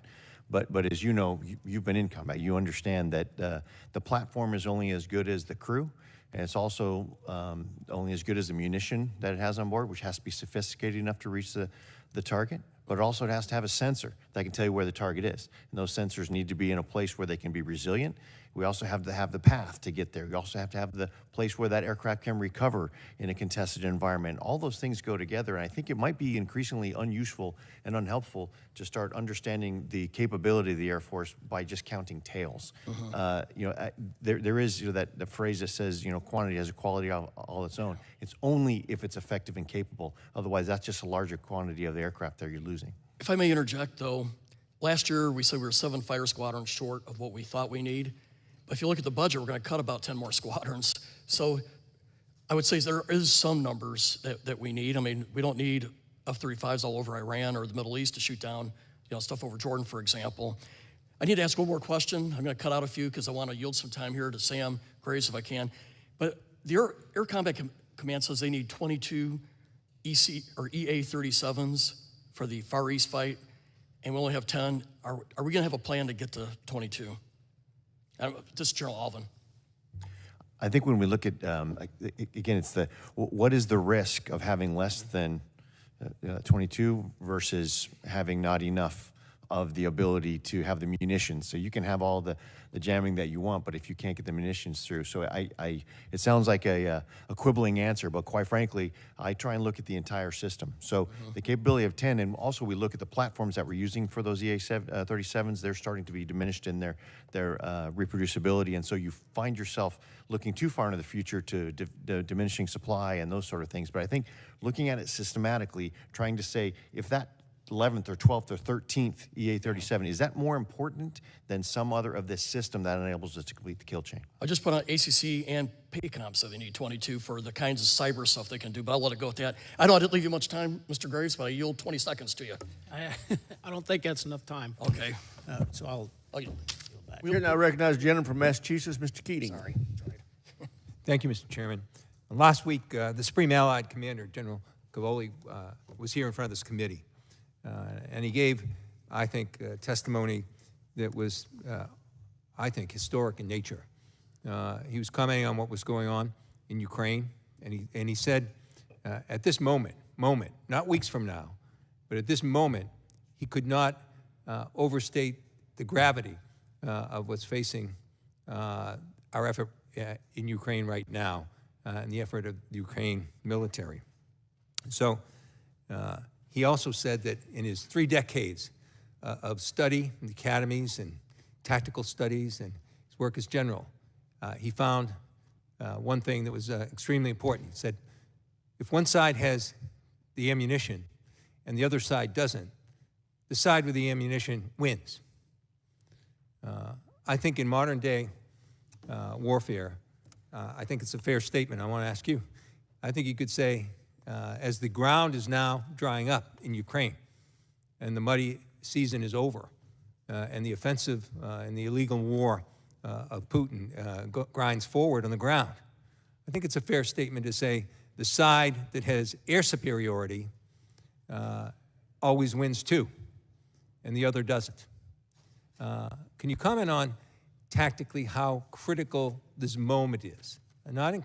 Not anything that, this doesn't have to be classified to go down this road. How critical is this moment where you're having that kind of ground war, where they're ceding territory now, that tens of thousands of Ukrainians gave their lives for, and the strategy on the ground? How important it is where the United States, which is uniquely situated, by the way, the munitions and the air assets that are necessary are uniquely ours. Our allies don't have what's necessary at this moment. So can you tell us how critical this moment is, not weeks, in terms of moving on the $95 billion Senate security package, which passed the Senate, by the way, with a 70-29 bipartisan support. How critical is that to move on right now in terms of the fact the air superiority imbalance is so great, and how does that affect things on the ground? Congressman, I'm not going to try to provide a stronger professional opinion than General Cavoli. He's intimately familiar with the situation. I'm watching the intelligence. I think we all are. My colleagues are on the Joint Staff. But to your early comment, a summary of what you said about weapons and air superiority, it's about resources. decide what the resources is going to win here. And Ukraine just doesn't have the resources, and Russia has been applying them. There's a big imbalance there. And the price for us of this, when you think about the fact that we have almost a $900 billion defense budget to provide for deterrence, and that if we fail to deter Russia effectively here for a few $1 billion, what that means in terms of the consequence, all that other investment is essentially wasted if we don't succeed in defeating aggression here. That's what's on the table, and it is an urgent need from everything I have seen. I'll stop with that and let the chiefs make comment. Generals? Again, I would also yield to General Cavoli, and also I've been in touch with the U.S.A commander, General Hecker, as well, who's understanding sort of the air picture, better than I can from D.C. and in Washington. But it certainly is the case. It's a different type of air battle now, obviously, when you're talking about it's very heavily electromagnetic spectrum heavy area, and drones are involved. But it's still, if you can have the advantage from the air, it is critical. And the Secretary's point is the right one, though. It's overall resources to be able to formulate a battle plan that is executable, especially in the springtime here when the fighting's going to pick up when it dries up. It's going to be key. Overall, I think, is a critical word that you use, because without this air superiority, frankly, winning isn't going to be possible. General, do you want to comment on that? If we hear from General Cavoli routinely, I agree with his assessment. I agree with what you heard him say as well. We recognize that we're in a unique time frame. A land war of this size in Europe just has not happened for generations, and if we don't respond properly, it could only get worse. And I think we just have to recognize what it is we're standing for, what we choose to defend, and stand up and support it. And while I appreciate what Speaker Johnson's trying to do moving forward, even if he's successful, that's going to be weeks and weeks and weeks before we get something on the president's desk, if we do at all. We have to act now, and it's urgent. And thank you for reinforcing that. I yield back. Gentleman's time's expired. Chair now recognizes the gentleman from Indiana, Mr. Banks. Thank you, Mr. Chairman. General Allvin, after falling short in 2023 for the first time since 1999 in your recruitment goals, the Air Force is on pace to reach those goals for 2024. What changed? Well, thank you for that, Congressman. We really attacked this aggressively when we saw the downslide happening. And we looked at several things. We looked at our policies to ensure that they were still relevant.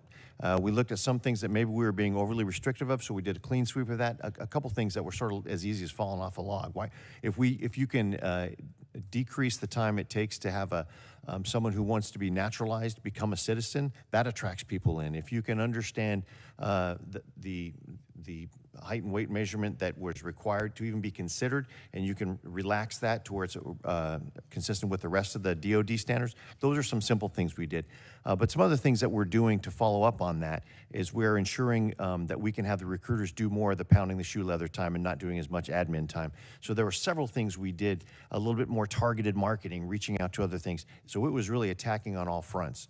And I think that, plus the fact that we're coming out of COVID and people are starting to wake up again and we're engaging. We put notes out to our wing commanders to get out to the community so people can actually see what their military can do for them. I think it was the compilation of all of those things that put us on the right path, and now we're making sure that we just don't rest on those laurels, and we're looking into the future to make sure we can sustain that. Would you say the Air Force has loosened its standards? I would not say loosened its standards at all. As a matter of fact, I'll give you the example. I talked about the body fat composition, and people think the body fat composition is a different standard. We had a body fat composition restriction before we'd even consider someone coming into basic training. Even though we'd advanced our basic training, better nutrition, better fitness, when we put those standards back to DoD standards, we enabled another 4,500 recruits to be able to come in. We have done longitudinal studies on those, and of those, only one did not make it all the way through. So we're making sure the standards and the quality sustain while we're actually opening the aperture to more Americans who can serve. Different story for the Air National Guard.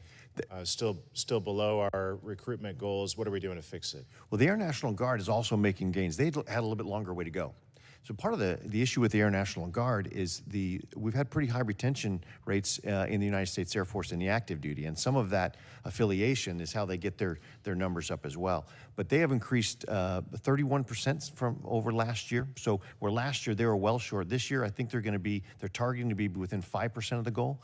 Their Air Force Reserves is going to be either within 1% or they're going to make the goal as well. So across the board, we're actually making progress. Can you quantify how far off we are with Air National Guard? The Air National Guard right now is on a path to be within 5%.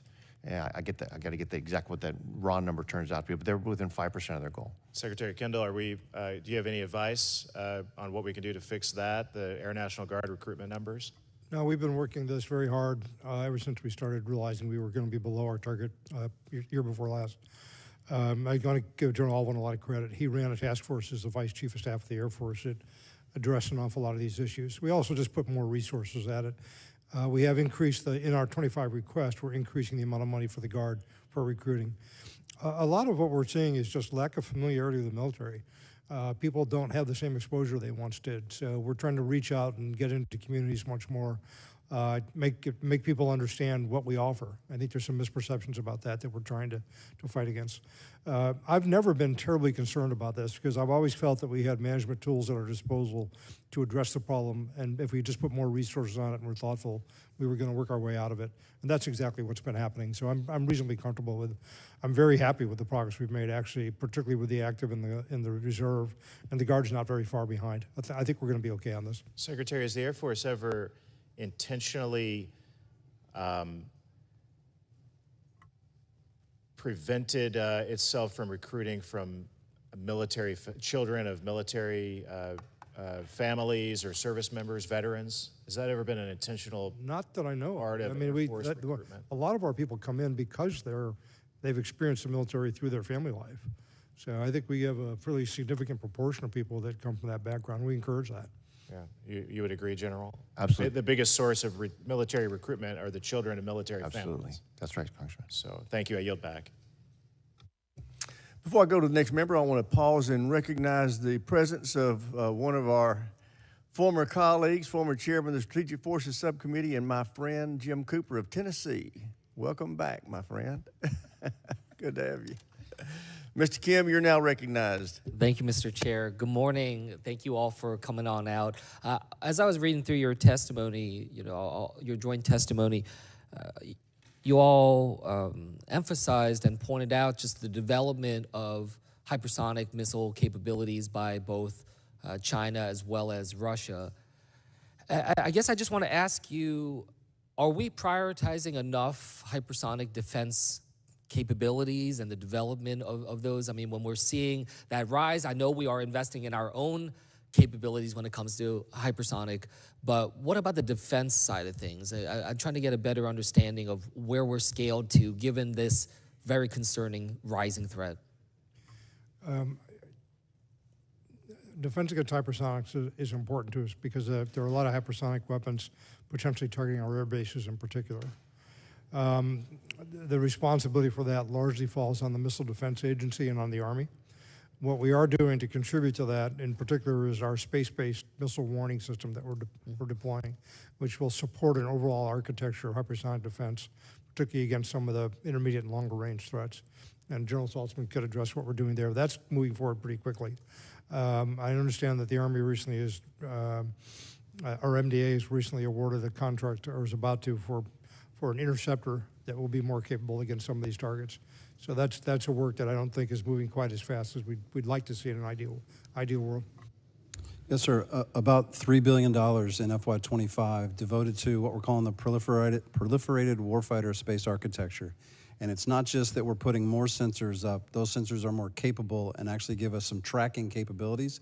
And so the precursor to missile defense is missile warning, and so that's what we're putting in place. Yeah. And I would also add that over the past several months, there's been an ongoing study, analysis of alternatives that should come out in June on air and cruise missile defense of the homeland. That's been Department of Air Force led that study, and it's really broken it down into 3 areas that you really need for air and cruise missile defense. You need the sensors, and then you need the effectors, degrade them, kill them, whatever, and then you need the command and control structure. So we have been able to look at each of those elements. That's going through an analysis of alternatives to determine the exact architecture. to be able to put those together. And as General Saltzman said, the missile warning, missile tracking is a key part of that sensor, but that analysis of alternatives should be done in the next couple months on the architecture, and then we'll look at building out the pieces to that to have a better defense against cruise missiles, hypersonics and others. Yeah, thank you for that. You know, I'd love to be able to keep in touch with you all about this, and I know that there's limitations what we can talk about in this kind of setting, but, you know, in other opportunities, I'd like to have a better sense, especially when it comes to the maneuverability that really sets us apart from other types of challenges. So I understand the warning and the tracking, but, you know, how do we think through the tracking as well as the interceptors when we're talking about something that with that kind of velocity, but also that kind of maneuverability, and I'd like to have that sense. I want to just switch gears to another type of threat. Obviously, we've talked a lot about cybersecurity in the past and the challenges on that front. The joint base in my district, McGuire-Dix Lakehurst, is home to the 140th Cyber Operations Squadron. You know, those cyber operators are performing these kind of critical work for the defense of our country every single week. And I guess I'm just trying to get a sense from you, how do we better support our cyber operators in the Air National Guard and the force overall so that we can try to make sure that this is rising to the level that we need to? I'm trying to have a better sense of, you know, how are these pieces fitting together in your minds? Our cyber capabilities are really critical to our operational success overall. And frankly, whether we'll even be able to get into the fight because of the potential for cyber attacks. One of the things we've done under the Reoptimizing for Great Power Competition set of initiatives is we're elevating the 16th Air Force, which was under Air Combat Command, to be a direct reporting command. It'll be the AF Cyber, if you will, the Air Force component of the Cyber Command, but it will also have responsibilities for the Air Force as a whole. So we're trying to strengthen our capability there. We're also creating warrant officers in that field, and we are creating new units. We're putting new units together that are dedicated to that function. My expectation is that we will expand that in the future. We're moving in that direction now, but I think it's going to grow even more. I just saw a Defense Science Board report on the cyber threats that we face to our infrastructure, and I think we have to do things to address that as well. So it's a very high priority, and I think the Guard's ideally positioned to play an important role in that. You know, we'll be able to tap into people who are doing, you know, similar functions basically in the civil world, and then have them available to bring into the military in a crisis. I think that's going to be very valuable to us. It's a great way to get that expertise. Okay, great. Thank you. I yield back. Gentleman yields back. Chair now recognizes the gentleman from Florida, Mr. Gates. The F-35 is our signature Air Force platform. What percentage of them are fully mission capable today? Mr. Secretary. Congressman, if you give me a second, I'm going to pull up my card and give you an exact answer. Okay. Happy to. Your eyes are probably better than mine.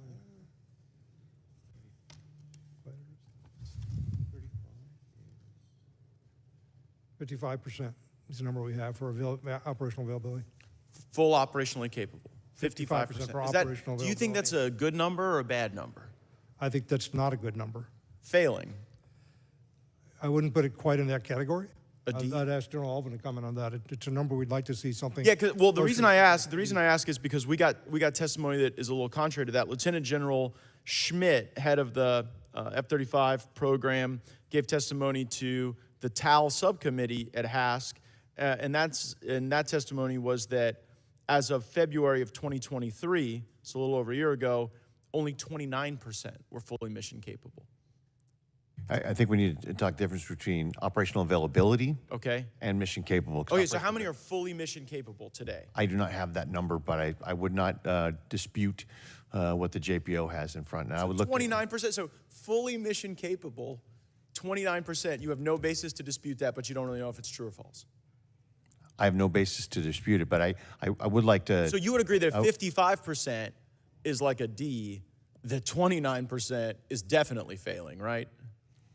For fully mission capable, but Yeah, the so, missions that they can accomplish. I go meet with the folks at the 33rd at Eglin Air Force Base in the district I represent, and they're doing a lot of, there's a lot of mission there, but like even the guys who are also at Eglin doing test, they end up being at the very end, right? And I totally get why you want your operational squadrons to be the most capable, but then test gets put to the end, and then we're not meeting our needs. Like, I just think anyone watching this, one, would be surprised that you, General, don't know the exact percentage that are operationally capable. And two, I think people would be surprised that it's 29%. And this GAO report that I found on breakingdefense.com that I seek unanimous consent to enter into the record, it says that the reason we are not capable is because you guys at the Pentagon have given too much power to Lockheed Martin and its subcontractors for sustainment. Do you believe Lockheed Martin has been given too much power on the sustainment of the F-35? I believe that Lockheed Martin has more power than in some other weapon systems. They do have the contracted logistics system that was part of the procurement plan that was put in place 20 or some years ago. Well, right, I mean, but it's not working. If the Lockheed Martin built the F-35, only 29% of them are fully operationally capable right now. We've all agreed that's failing. So now the question is, why is it failing? And this GAO report says the reason it's failing is because the fox is watching the hen house. Because the very contractor bilking the taxpayer for this platform is now in a position where they can't sustain it. Do you have a basis to disagree with that conclusion? I have a long history with the F-35, and I inherited the program. I came into it in 2010. It was a few years into production at that point. And the first time I saw the program laid out, the schedule for it and so on, and when the decisions and points were going to be, the question I asked, and I'm going to quote myself, who's running this program, the government or Lockheed Martin? That's a quote from 2010. I think you have your answer, Mr. Secretary. And we set up the program, and it was originally set up under a philosophy of management called total system performance, which essentially gave to the prime contractor complete control of the program. We did not acquire the intellectual property to allow the government to come in and step in and control the program. It sounds like we are still fighting that problem today. Well, right, but that is such important testimony for us to hear. Every member of the committee heard that. The government isn't running this program. Lockheed Martin's running this program. That was a question I asked. Well, it sounds like you got the answer. What's the answer to the question, Mr. Secretary? Because only 29% of them are operationally capable. We took a lot of steps to try to get that under control. I once imposed a production contract on Lockheed. I dictated a price to them because we couldn't get a negotiation done. I did a unilateral contract. Let them take me to court if they wanted to. They chose not to. Put in place program managers who were very firm with the contractor and insisted on performance.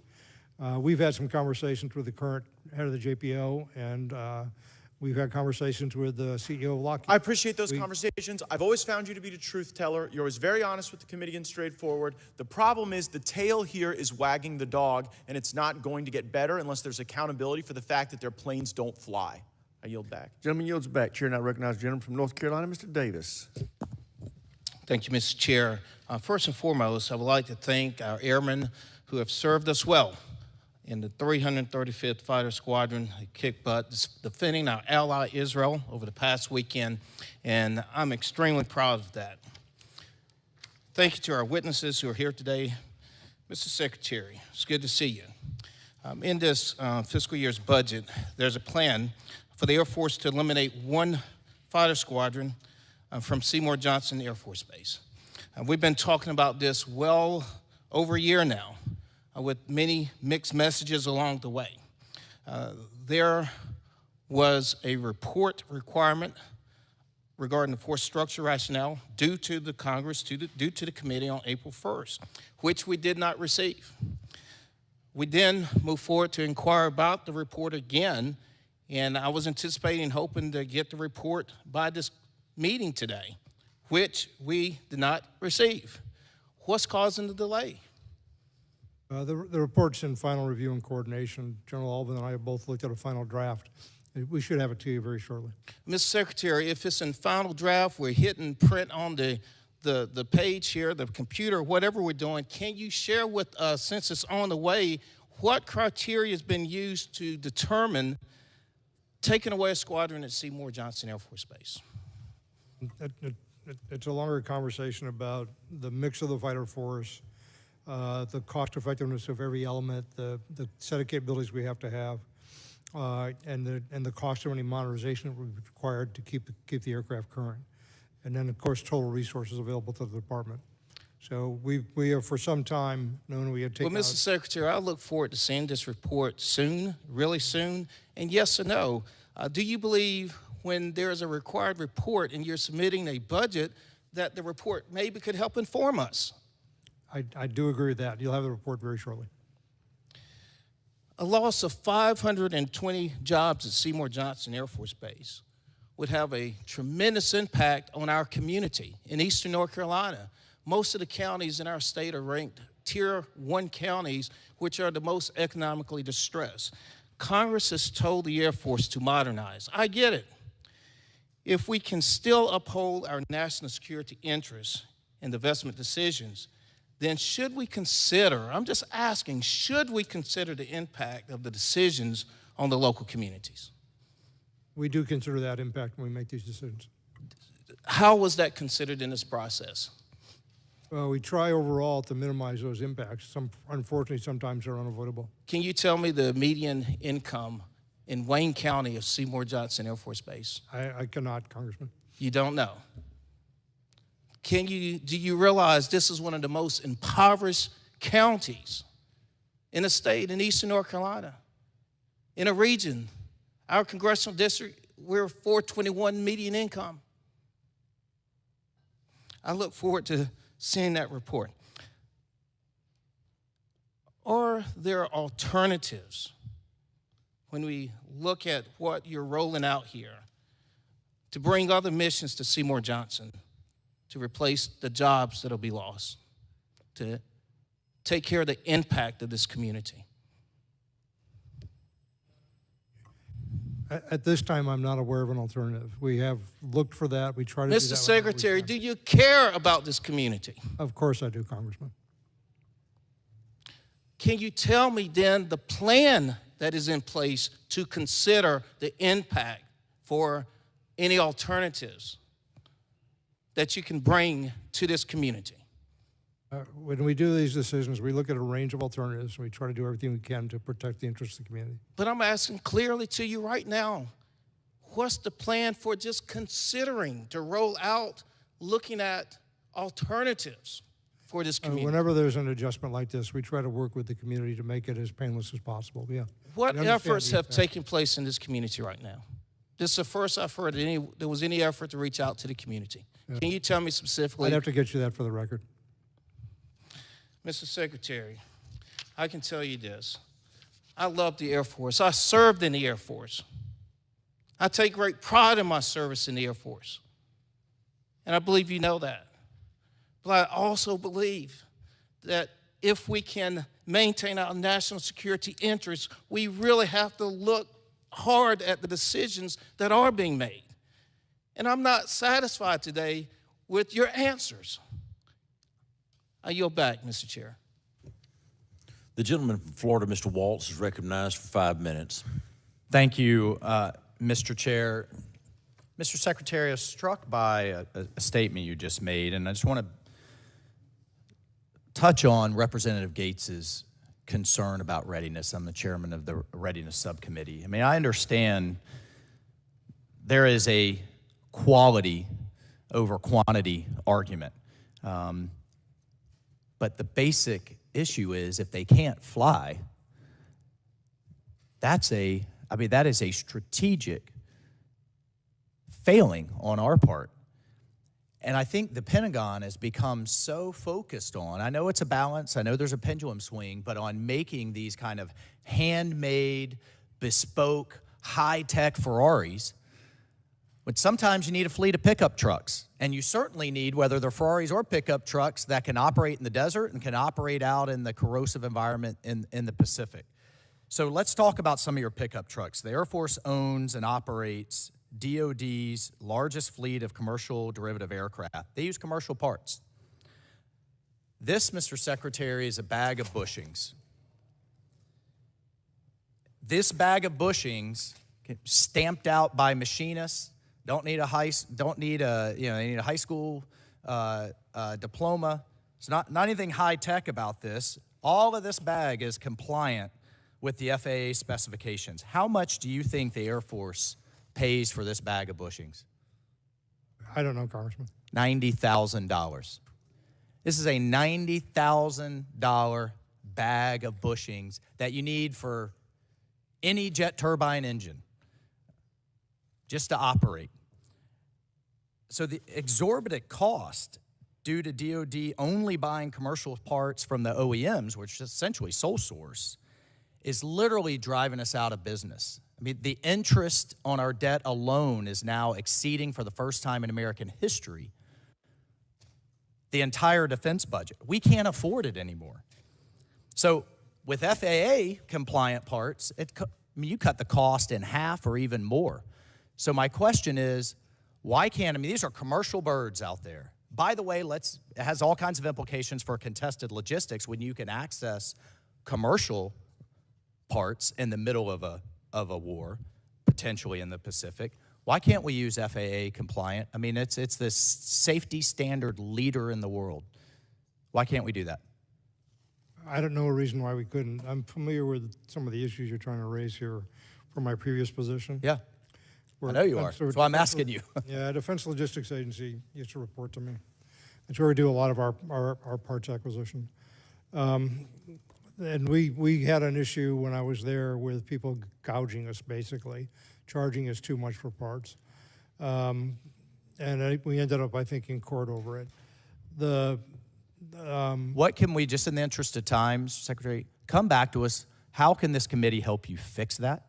We literally can't afford the modernization, the recruiting, the basing, everything we need if we're paying $90,000 for a bag of bushings. I work with Dr. LaPlante on this because it's a systemic issue, and again, most of the parts buying is done through DLA. But you have the largest fleet of commercial birds that.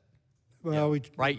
You've got the Ferraris, but these are the pickup trucks, and we should just be able to buy. What we have to be able to do is challenge the prices, and we have to have knowledgeable buyers who can understand when they're getting a ridiculous price and go in and ensure that they get. Let's work together on that. I just need, in the interest of time, I just want to move again to the recruiting and the Genesis program. I have here a quote that was given during the Air and Space Forces Association Air Warfare Symposium that basically says, if you do the math, you're somewhere in the ballpark of 5,600 folks that we could have likely brought on if they weren't waiting on a medical approval, right? And now you have a program that digs into medical records, and so a kid who took ADHD meds because maybe his parents got divorced when he was 14 or 15 now can't get approved. Somebody who wants to serve, I think we're trying to solve one problem, and then we've created a whole disproportionate others. And I want to work with you on that.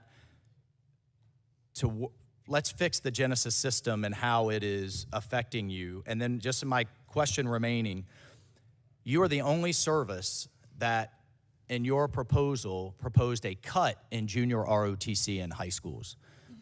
Do you think that junior ROTC in high school is getting to this Gen Z, getting to them early about service, leadership, discipline, fellowship is helpful? Junior ROTC is a valuable program. I'm not aware that we made a cut. We may have for some reason. I'd have to go back and get back to you. I look forward to working with you on that as well. You get a better citizen and you get a recruit. The gentleman's time has expired. The gentlewoman from Hawaii, Ms. Takuda, is recognized for 5 minutes. Thank you, Mr. Chair.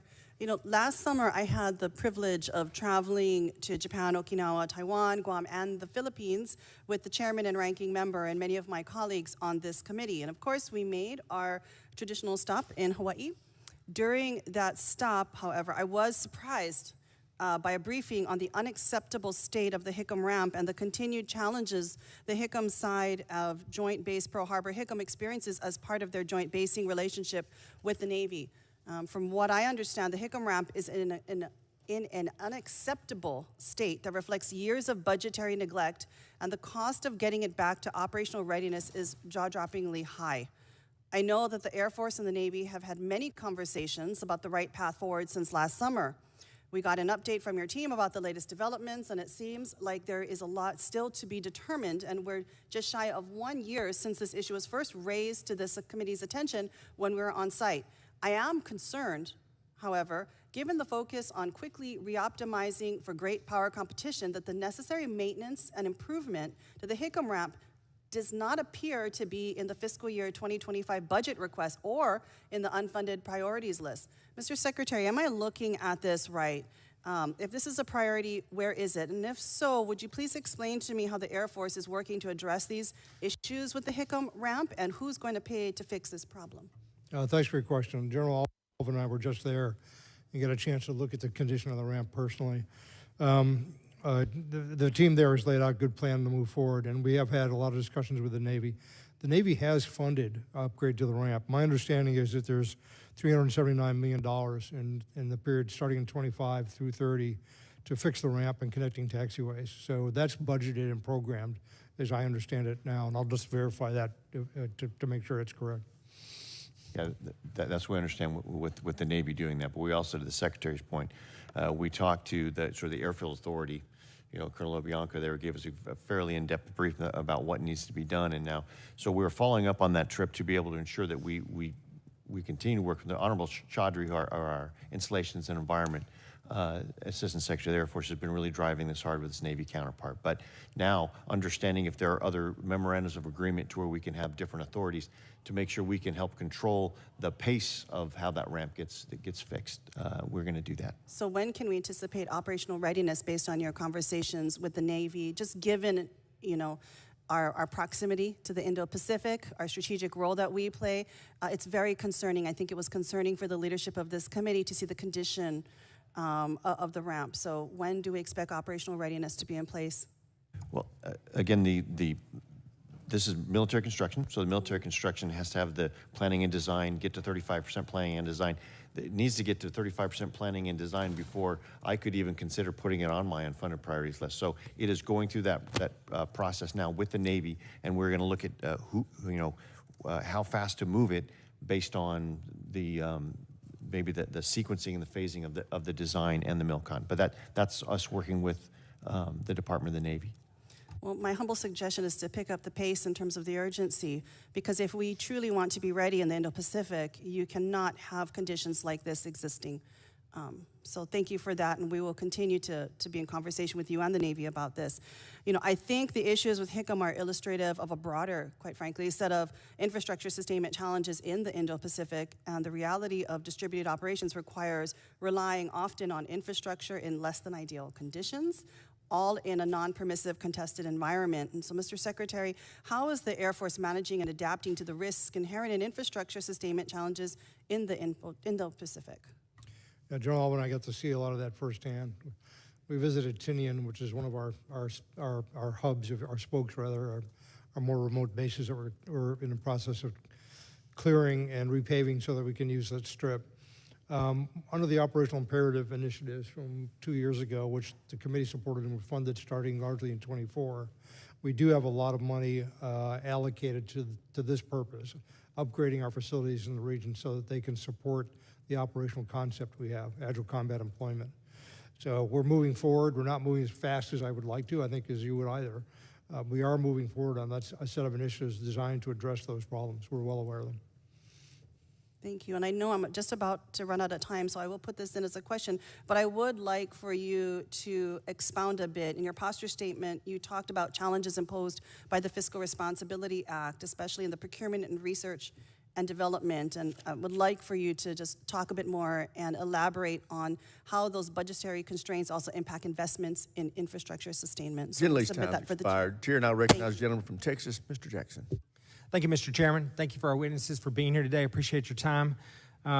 Gentlemen, the Air Force faces the difficult task of extending aircraft like the B-52 and the T-38 that first flew in the 1950s while simultaneously developing new state-of-the-art aircraft like the B-21 and the T-7. These new platforms take time to develop, but our Air Force needs to get these new aircraft into the hands of our airmen sooner than later. General Allvin, last year I asked General Brown about the T-7 Red Hawk program and how we can get past the delays which have plagued this trainer. He said he was focused on the Air Force training pipeline because he needs airmen to be ready to train and fight, and that he had gathered the applicable groups in the same room to align their focuses and work on the issues of the T-7. Yet here we are again this year talking about T-7 delays due to parts quality and supply chain issues, sliding the delivery further to the right and backing up more and more airmen in the pipeline and creating an even greater pilot shortage. As you know, the T-7 will replace the aging T-38 fleet at Shepherd Air Force Base as part of the Euro-NATO Joint Jet Pilot Training Program, which is, of course, based in my district.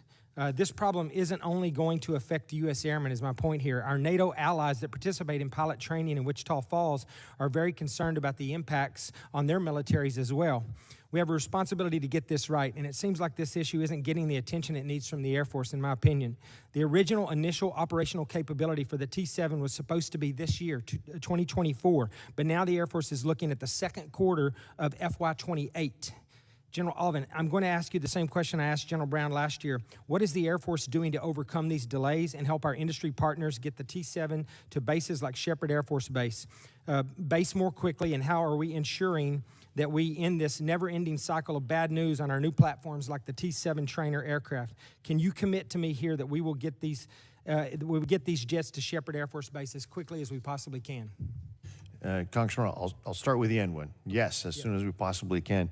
We continue to work with Boeing and the T-7 unit. It's now in flight test, so we continue to move on. And as a former test pilot, I would hesitate to say that guarantees things are going to go as smoothly. Sometimes you do find things in flight tests that you hadn't before. There's a bit of the way that it was developed too, with the digital engineering being a bit new, that might cause new issues. It may allow us to go through testing more rapidly. But what General Brown said, he held to. We did put the right people in place. We are having a laser focus on it, trying to get past issue one at a time with the T-7 to ensure that we can bring that on as soon as possible. Now, in the meantime, we also understand, as you said, Congressman, we need to ensure that the T-38 can remain viable through then. And so, as part of my unfunded priority list, I had what the teams do I had our team go through a couple of sprints to look at what are the things that move the needle the most with respect to supplies to keep those J85 engine, to keep that refurbishment happening so we can keep that, which is a long pole in the tent for the T-38. So we're trying to tackle it on both ends, to be able to work with Boeing to accelerate and to do whatever we can to keep that T-38 flying so we can keep that pipeline of airmen, American and allied and partner nations as well. Well, I'm committed to working with you on that. I think that we're headed for conflict somewhere in the world pretty soon, and we need to be ready to go, and we're not. The Air Force was the first service to start with the nacelle improvement program on its fleet of CV-22s, and it serves as a prime example of how targeted investment can yield exceptional results. From the data that has been provided to my office, the nacelle improvement program has saved 10,000 maintenance man-hours to date and has improved the ratio of man-hours to flight hours by 200%. The Air Force's decision to invest in this program and ensure we have the most capable inventory of airframes on the flight line for our service members is a model I believe the other services should follow and move expeditiously to adopt.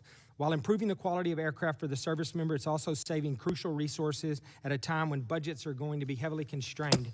General Allvin, while I realize that our time here is limited, I would like to ask if we could find a time for you to come by my office at some point in the future and discuss with me in detail what your plans are for the fleet of B-22 aircraft in the Air Force and for the next generation of tilt-rotor aircraft. We're manufacturing the B-280s, as you know, in my district, Bell Helicopter, in the Army's program, which I've been a big proponent of, and I'd like to see the other services follow that as well. However, with the time we have here today, General Allvin, how do you envision the role of the CV-22 when we think about Indo-Pacific theater, and what operational capabilities does it provide to our Air Force that are difficult to replace? Well, Congressman, I will tell you that in the aftermath of the accident and now getting those back to flying again, General Bauernfeind is doing a comprehensive review. And as part of that, we are looking into all those things, from getting them back to flying, which is most important, safely and back operating, to look into the future of the CV-22. So, Congressman, I definitely take you up on your offer to be able to talk about that and the future, how we anticipate going forward with the CV-22 at the conclusion of that comprehensive review, which should be in the next 2 months. Gentleman's time's expired here, and I recognize a gentleman from Texas, Mr. VZ. Thank you, Mr. Chairman. I wanted to ask General Saltzman, General Allvin, have y'all ever heard of the term pseudofolliculitis? Okay, you've heard of the term pseudofolliculitis. I wanted to ask you, because a lot of people don't know about this, but it's a skin condition that for people that have ingrown hairs, mainly in black men, and so when they shave, it can cause pain and discoloration. You can see discoloration under my neck right now. I love a good shave, but you can see this discoloration that's under my neck right now. And I wanted to just ask you, what are the current policies regarding shaving waivers in the Air Force and the Space Force, and what sort of accommodations are you looking at? And I want to be 100% clear. I mean, I have a high school senior. I tried to get him to join the Corps of Cadets at A&M. He wasn't interested. And so I believe in military service and understand the uniformity that you're trying to get everybody to be the same and you shave their hair. So I'm not trying to change that. I respect that and understand why that needs to be in place. But this is obviously a very, serious issue and has affected men's careers. I have a pastor in my district that I'm trying to help. We're doing casework for him right now, trying to help him because of his discharge status, because of this issue that he had with shaving. And so just wanted to get a better understanding of how these waivers work. Well, Congressman, we do have, and more recently, we've sort of raised the awareness of the waiver process. And so that if you have that condition and you go to see the medical professionals there at the medical treatment facilities, they grant you the verification that that's a medical condition, and you're granted the waiver. And I believe the number of shaving waivers for this particular condition, I'd like to get you the exact numbers, but it's gone up by a degree of, I would say, almost 50% increase in the past several years because of the awareness of that. And so we have an increased number of shaving waivers, and we have an increased number of those who are now complying with the waived ability to have a beard. Are you pretty confident that it's not affecting people's careers and discharge now? Have you all looked into that? Because even though someone may get a waiver, you also want to make sure that there may be someone else that's not resentful of them getting the waiver, because and we deal with this sort of stuff on this committee all the time. There's always a group of people that, well, it's been this way for 100 years and I don't understand why we got it, you know what I mean? And so when trying to work through that sort of thing can be a career impediment to someone being able to advance. And so is it something that everybody is embracing and understanding the importance of these waivers? Yeah, Congressman, I would say it is. I would also say it's a work in progress, because along the same line, there is also an increase in requests for religious accommodation along the same lines. And so not my concern, but my interest as the chief is to ensure that we respect that and we honor that. So not only do we ensure that those who qualify for those actually achieve those the exceptions to policy and the waivers, but we also make sure that others aren't exploiting it. Yeah. So we need to make sure on both sides of that. General Saltzman. Yeah, I think General Allvin said it just right. The key is, one is having a good process to grant the waivers expeditiously and appropriately, and then second is remove any stigma and make sure that those people that are accommodated are still respected and there's no adverse impacts. That's start of that is sensitivity towards it, and then second is about training and education to make sure everybody understands the situation. Yeah, and you feel pretty confident about the educational process making its way through the ranks so everyone has an understanding of it? I like the way General Allvin said it. I think it's a work in progress because we got to reach the entire group of people, but I think we're making the right strides. Okay, good. And as far as you know, there hasn't been any recent discharges that anyone has faced because of this issue? Okay. Very good. Mr. Chairman, I yield back. Thank you. Gentleman yields back. Chair now recognizes the gentleman from Alabama, Mr. Strong. Thank you, Mr. Chairman and Ranking Member Smith, and I'd like to thank the witnesses for being here. Secretary Kendall, earlier this week I sent you a bipartisan letter that I co-led with Strategic Forces Ranking Member Seth Moulton, expressing our strong support for the National Security Space Launch Program, ensuring that the United States has and maintains assured access to space is more important now than it ever has been. I know this is a bit early to expect a response, since we only shared the letter 2 days ago, but since you're here, might as well go ahead. Can you speak to the importance of the National Security Space Launch Program and to the benefits that are provided by utilizing block buys and encouraging robust competition within the launch industry? Congressman Strong, thanks for your letter. I have seen it, and I appreciate the support. The current program was put in place originally about 10, 12 years ago by myself and General Polakowski in the Air Force. And it was designed to provide assured access to space and to provide for competition and to bring new entrants in. We went from buying rockets to buying launch services.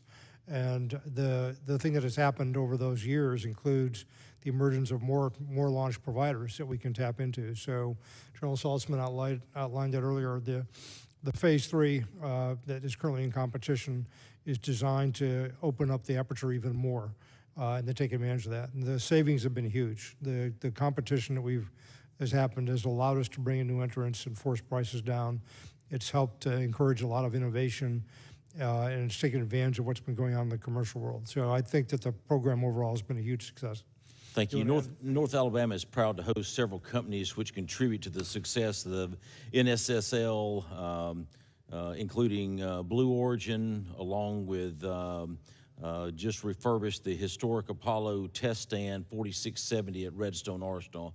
That was in partnership with the City of Huntsville, Madison County Commission, and it's great to have that test site back rolling for the testing of the BE-3 and the BE-4 engines. United Launch Alliance, which has the largest rocket factory in the world in Decatur, Alabama, with 2.4 million square feet under roof, celebrated a near-perfect launch of their new Vulcan rocket. General Saltzman, Secretary Kendall, the United States leads the world in space exploration, research, and launch technology and capability. Much of this is to the thanks of hard work of thousands of Alabamians that don't call Huntsville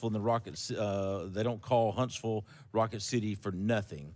As this has been discussed to link today, China is determined to overtake U.S. dominance in space and advance in its own space program. I'm concerned that the Chinese exploitation of our technology, components, and suppliers threatens our nation's well-earned position of leadership and reliable access to and utilization of space. One, how is the U.S. Space Force working to protect America's prominence in space? As hard as we can. There you go. That's the short answer. Sir, I can't tell you how important that is, and I appreciate the question.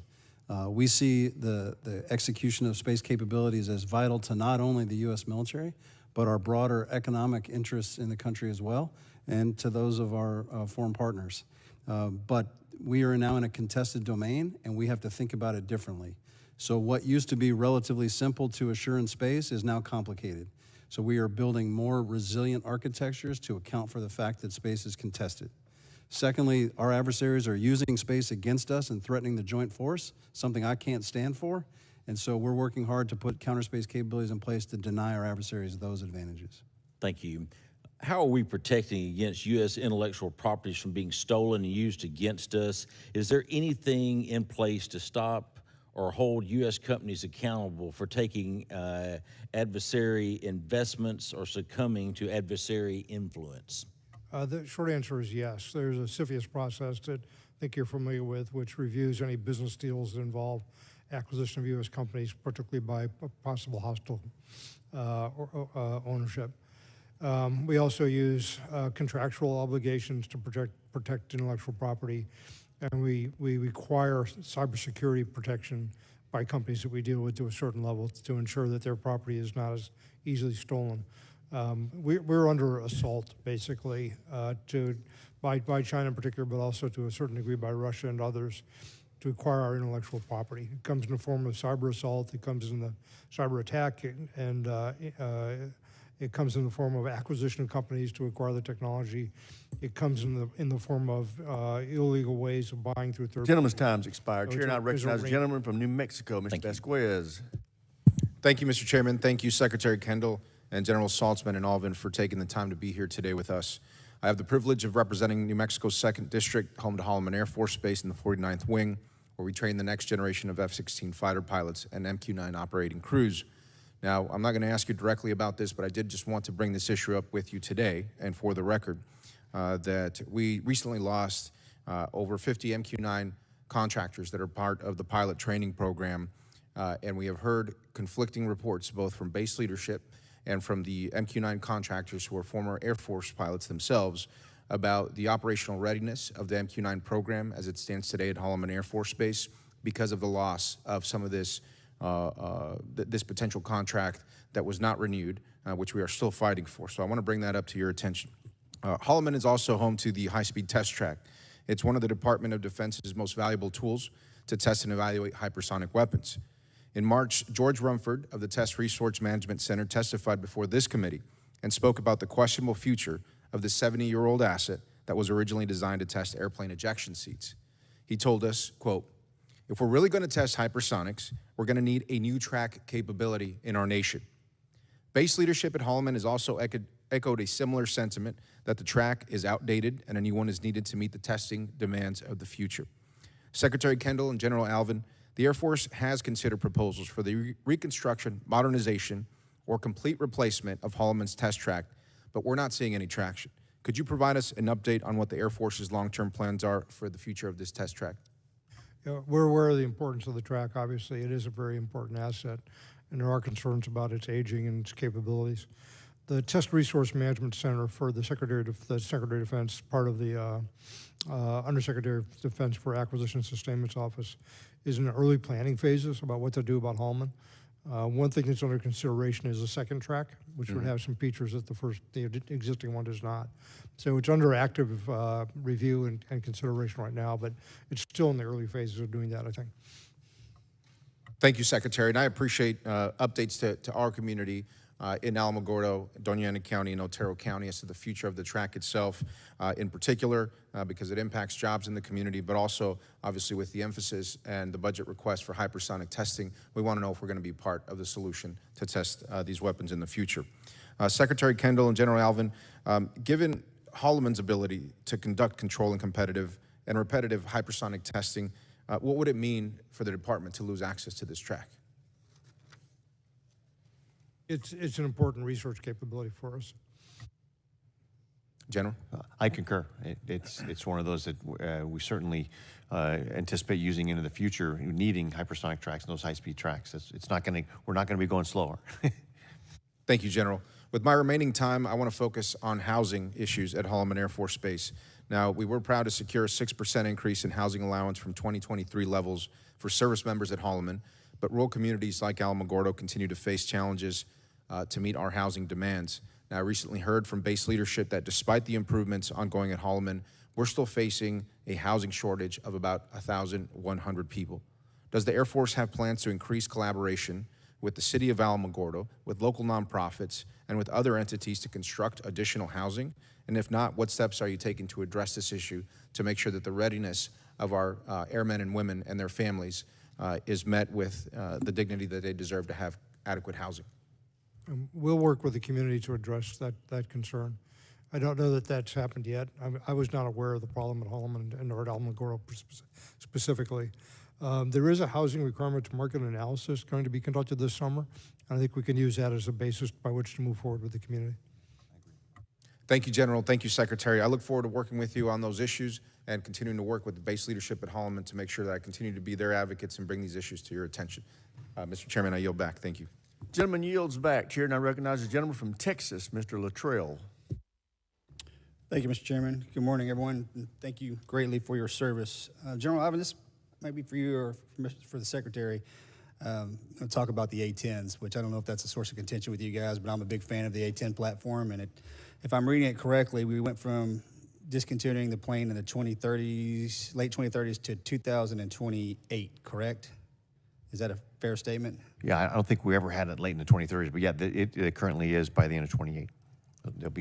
28, 29 is when they will be divested. I just want to be on record saying I think that is the worst idea. As someone who laid in the dirt with that plane over top of my head protecting us, I'll leave it at that. But so are we cross-training the pilots that are flying the A-10 platform and moving them over to airframes? From what I understand, we are deficient of pilots in the Air Force, correct? We do have a pilot shortage on the staff level, but to answer to your question, Congressman, we actually are training the pilots and the maintainers, and quite frankly, part of the maintenance and operators, the pilot challenge that we have is we had intended the modernization plan to be a divestment and a modernization scale and speed. That was just not working out very well for us. Well, it's not because we are divesting too slow to be able to have the maintainers ready to work on the 5th generation platforms and those A-10 pilots to be able to fly those 5th generation aircraft. So we currently have a plan for every single one of those that are moving out of those to be able to, if it's there at the base on the active duty side, then we can move them. They're very mobile. We can put them in the 5th generation platform. So if I'm hearing you correctly, it's just the process is slowing itself down. Not necessarily we have the ability to put the pilots in place because they most likely currently exist. We can put the pilots in place, and we are doing that. On the active duty side, it's a little bit simpler.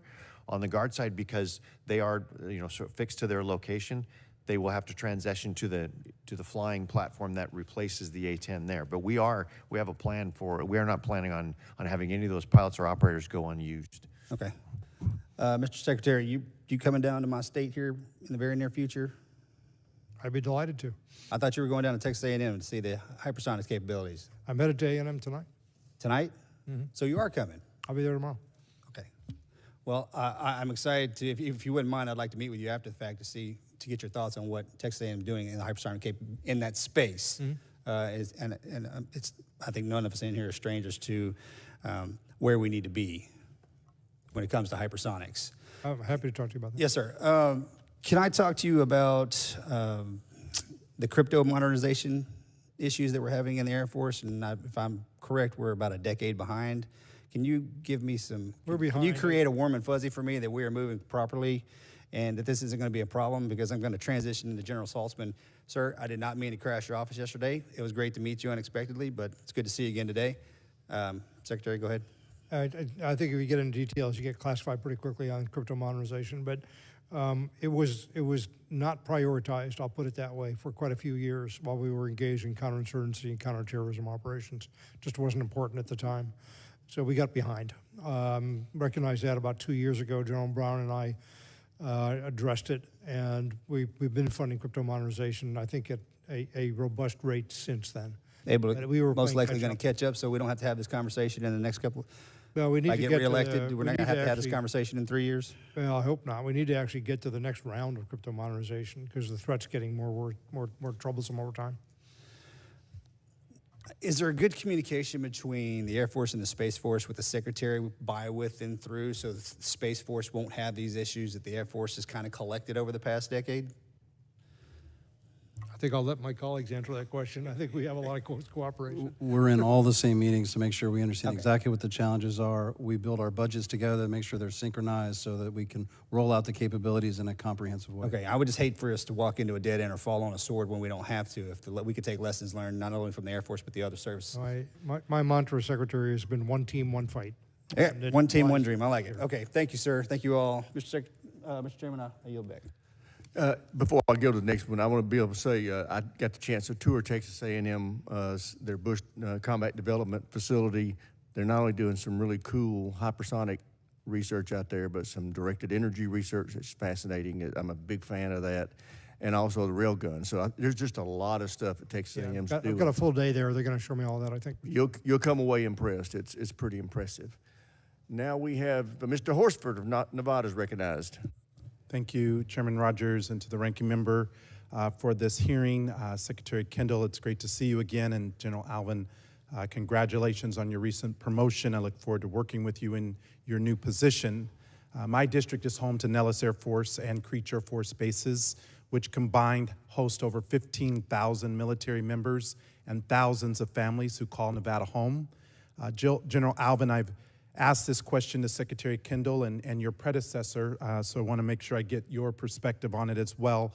What role do you see Nellis Air Force Base and Creech Air Force Base playing as part of our national defense strategy? Well, Congressman, thanks for that question because I think they're critical. Obviously, Nellis Air Force Base, between the Warfare Center, the Virtual Test and Training Center, and our Shadow Operations Center, where we're understanding how to integrate the Advanced Battle Management System and the Next Generation C2, put all those together, as well as the Nevada Test and Training Range, and you have a nucleus for really some of the development of the concepts and the capabilities and tactics, techniques, and procedures for Air Force going into the future. So that's critical. Obviously, we have the right ramp space, we have the right runways, we have the right training ranges, everything is set up there. And with Creech, we obviously have the ability to conduct the medium altitude, the MQ-9 and such, those unmanned aerial vehicle operations. Between the two of them, I think it's quite critical to our future for the long term of the Air Force. Completely agree, and we look forward to your leadership in that regard. Previously, airmen at Creech Air Force Base received assignment incentive pay to help encourage retention and offset some of the additional cost associated with being stationed at Creech.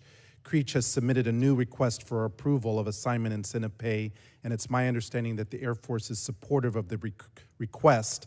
Can you discuss any movement in efforts to award assignment incentive pay for airmen stationed at Creech, please?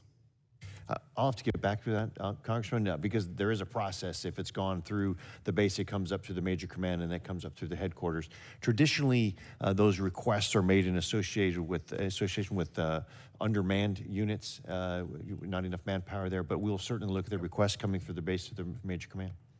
Yeah, and it is because of the unique element of what they do. It's not so much that there are fewer people, it's that the unique elements of what they do and that they have to go home at the end of their deployment every single day. And they need the wages to keep up with the cost of housing and childcare and other demands. So if we could factor that into the criteria, I'd appreciate it. Access to safe, secure, and affordable housing is another concern of the constituents that we represent. As recruits consider military service, the availability and affordability of adequate housing is a concern. Nellis Air Force Base is among the installations with the highest levels of unmet housing need. This time last year, that unmet housing need meant that young airmen were being released into off-base community housing after 11 months. It concerns me that since then, the issue has only worsened, with airmen now being released after only 8 months. I don't have to tell any of you, but 8 months is very short of the Air Force's requirements of 36 months time in service. General and Secretary, can you speak to the importance of ensuring adequate housing availability for both recruitment and retention of our military members, and what is currently being done to address the needs of our young, unaccompanied airmen at installations such as Nellis? It's a priority for us, and we're making a substantial investment in that area in our overall budget. For Nellis specifically, we just did a dorm renovation there for about $4.5 million, and we are working on the potential to address the dormitory deficit with additional construction. So 2 dormitories at Nellis are being considered for MILCON right now. Now, those 2 replacements, so you have the renovation. I know, and thank you to the chairman and the ranking member for working with me on the prioritization of those new dormitories, but we have older dorms that are coming out. So it's just like in public housing, you're really not adding to the supply, you're replacing supply that has come off the market, if you will. So I really need leadership in the Air Force to understand this dynamic. The unique element at Nellis, being off base is not affordable, and in some cases it's not safe. It's not in the best interest of the airmen and their family and our national defense. So I would really encourage leadership to work with me in this regard, and thank you to the chairman for your leadership as well. Gentleman's time's expired here, and I recognize the gentleman from Colorado, Mr. Lamburn. Thank you, Mr. Chairman. Thank you all for being here and what you do for our country. General Saltzman, I'd like to ask you about an issue, a problem that has come up in our launch of national security assets, and especially because it's indicative of a larger problem that we have. There is the certification that United Launch Alliance is doing for the Vulcan. They need a second successful flight to complete that certification process. And they have a payload built by Sierra Space, the Dream Chaser. So everything was on a good track, except the June date looks like it's going to have to slip 3 months to September because of an environmental assessment that has to be done according to the FAA for not the reentry site at Patrick, where it will land, Kennedy Space Center, but at Vandenberg, which is a backup place. Now, Vandenberg has been firing missiles for over 60 years. And it was a backup, I believe, for the space shuttle, or maybe it was the actual, I don't know which, but it's been a backup or a landing site as well as a launch site for all kinds of missiles over the years. And yet the FAA is calling for a new environmental impact statement. And you all were complaining, rightfully so, about how China is threatening to overtake us. Well, this is a self-imposed wound. You know, we have these, in what I believe are excessive regulations, in this case environmental regulations, that are slowing down a national security launch capability that's going to hurt our ability to get assets into space or slow them down. And first of all, I don't like these regulations being there in the first place, but if they're there, you've got to find a way to cut through the red tape and get the job done. So why is this even a problem, and why are we facing these kinds of delays when we look at China and they're just moving so fast and overtaking us? Well, I appreciate the question and the concern. I share the concern with some of the interagency processes that we go through. I can't speak in detail about the FAA certification process on this. I'm happy to dig into it. We do this on a number of cases where we're trying to accelerate the licensing and certification of capabilities. I'm happy to get back to you with a more specific answer from the FAA. Would either of the two of you like to comment on this? We'd have to look into the details of what you described. I'm not familiar with it. That type of problem does come up, and we have to work our way through, as you said, the red tape when it does. You know, there are various organizations with jurisdictions that are affected by this. I was just at Boca Chica, where SpaceX has been waiting to work with the Interior Department on some of the environmental concerns associated with launching there, and it was a significant delay. And so these things are something we just have to work through under our existing set of regulations. Well, please work on this, because it shouldn't be any mystery why China is overtaking us when we let government agencies snarl us in red tape. And sometimes you just have to take the bull by the horns and cut through it. You know, you take a sword and just cut through the red tape. So with that, Mr. Chairman, I yield back. Gentleman yields back. Chair now recognizes the gentleman from Florida, Mr. Jimenez. Thank you, Mr. Chairman. And I'm late because I was actually at a very interesting hearing with the Select China Committee on Space and the competition between China and us in space. And I looked over the budget for Space Force, and it looks to me like the request doesn't even keep up with inflation. The increase of $400 million doesn't keep up with inflation. It's really a reduction in your budget as far as really what's useful. In light of the fact that China is making unbelievable strides in space, General, are you okay with this budget request? I think the budget is making solid advancements in the resiliency of the architecture. That was our primary concern over the last couple of years, is making sure we had that capability protected so we could assure the vital effects that the Joint Force requires is always there for them. The counter space capabilities is where I think the timeline is not to my satisfaction. It's simply, it just takes time to get from the R&D phase into fielded operations, and resources can help with that. But we had to make those tough choices to make sure that our existing capabilities would be in place and available to the Joint Force. And now we're moving as fast as we can to put those counter space capabilities in place. Yes, you said you're not, the budget that you have that you requested is not what you would like for counter space requirements? Is that what you just said? The counter space capabilities that hold at risk the PRC's ability to perform space-enabled targeting is not where I'd like it to be. We're still trying to put that in place as fast as we can. Does this budget satisfy the requirements, your requirements, what you think? Look, because that's the whole game, isn't it? China is making these great strides in knocking us off of space. And if we lose space, it really puts everybody else at risk. So, you know, I'm looking at your sector as being critical to our national security. I mean, obviously the Air Force, but really, everybody else depends on you. If we don't have you, then a lot of the systems on the ground and on the oceans and the seas and in the air are really at risk. So I'm really concerned about the fact that the Defense Department is in effect cutting your budget at a time when you should actually be accelerating your budget and increasing our capability and increasing our ability to defend the space domain. Well, I certainly appreciate you saying that. I agree with you that space is a critical domain and will be critical to the Joint Force.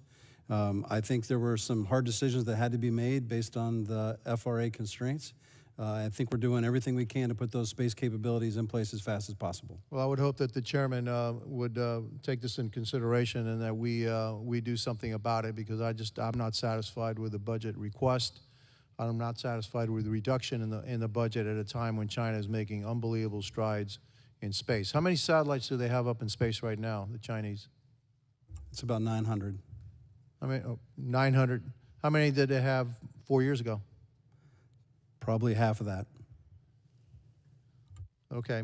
Are you talking about directed energy, which I'm also, very interested in? Are you afraid that China is developing a first strike capability in space? They're pursuing what I like to describe as 6 categories of counter space capabilities. There's a ground-based version and an on-orbit version of destructive ASATs, of RF jammers, and directed energy weapons. And the PRC is pursuing weapons in all those categories. To knock us out, and then deny the domain to us. It's pretty clear that that's the case. Fair enough. One final thought. I want to just follow up on my colleague and the bag, $91,000 worth of bushings that a machine puts out. Mr. Secretary, we need to look at a better way to utilize commercial aspects in our purchasing. And it actually makes no sense to me. I know that this bag here, it's not OEM. It's actually a FAA-approved equivalent, which is about 1/3 the cost. And in times of budgetary constraints like we have right now, we need to save every single cent we can without compromising safety. And with that, I yield back. Thank you. I thank the gentleman. Chair, and I recognize the gentleman from Georgia, Mr. McCormick. Thank you, Mr. Chair. Secretary Kendall, the Assistant Secretary of the Air Force for Space Acquisition, Frank Calvelli, recently expressed his excitement about the acquisition strategy for the 3rd phase of the National Security Space Launch Program, which he describes as transformative, and providing the most robust launch capability ever. How will this transformative launch acquisition strategy help us maintain our competitive advantage over China and Russia? And is there synergy with private organizations that are right now doing a bunch of launches? I know that in our space, in our government, in our private sector, we've had a lot of synergy. Does that actually play into this transformative technologies? There is a lot of synergy. The acquisition strategy that Mr. Calvelli was talking about is evolution from a strategy that I helped put in place with the Air Force about 10 years ago, which opened up competition. And it took advantage of what was going on in the commercial world. And we started, instead of buying rockets, which we had done before that, buying launch services and buying them, opening it up to commercial competitors. First one we certified was SpaceX. They're still involved. U.S.A. was the incumbent, had essentially a monopoly for a long time, and immediately prices came down dramatically. There's also spurred a lot of investment in technology. So where we are today with the phase 3, as it's called, which is currently working its way through source selection, we have a lane for our most important payloads, where we want to have very high mission assurance, and we want to have suppliers there who have demonstrated conclusively that they are going to be reliable suppliers. Great. Then we have a lane for others, for our less high priority missions, which is going to be wider, open to more participants. Mr. Cavelli opened up that first lane with the higher priority payloads to 3 potential launch providers, and there are several who are available for the second lane. So I just want to point out, I got to kind of continue moving here, but I agree with you, and I love the fact that there's more competition driving the price down, the quality up, which is... We love competition. That's America. Very effective. Love it. I wish we had it for those bushings that you saw a moment ago. General Saltzman, you recently announced the Space Force's goal of establishing a new Space Force Futures Command. Can you share a little bit about the resource requirements for this new command and how it fits into the overall national security strategy? Well, I think the resourcing requirements are actually going to be fairly modest. We've been doing a lot of these activities, but we've just been doing them in a very disaggregated kind of way. We have our Space Warfighting Analysis Center out in Colorado Springs, which does some of the heavy data-driven analytics for our force designs. But we didn't have a place that was actually focused on figuring out which technologies to pursue, what are the right operational concepts to pursue, and then a place where we could validate those using wargaming and modeling and simulation. And so what Futures Command does is it pulls those all under a single commander that'll have responsibility for that end-to-end enterprise approach. Great. And Secretary Kendall, the Air Force recently announced its plan to re-optimize its force based on global competition. However, shortly afterwards, the Defense Appropriations Bill for fiscal year 24 was published, citing concerns regarding the Air Force justification for reorganization, which concerned me too. Do you have any concerns with the current plan to redesignate funding for this as congressional special interests interject itself? We understand the Congress's concerns, and we're going to work very closely as we develop detailed plans with the Congress and meet the requirements of the law. I understand the nervousness, if you will, about moving people and organizations around and making fundamental changes.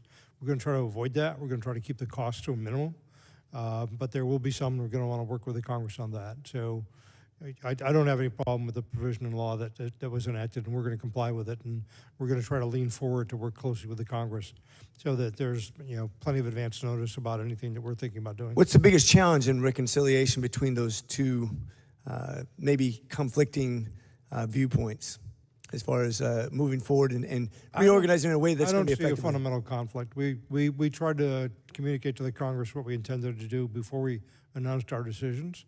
We hadn't planned all the details yet at that time. We're still working on that. And as we go through that, we're going to work closely with the Congress.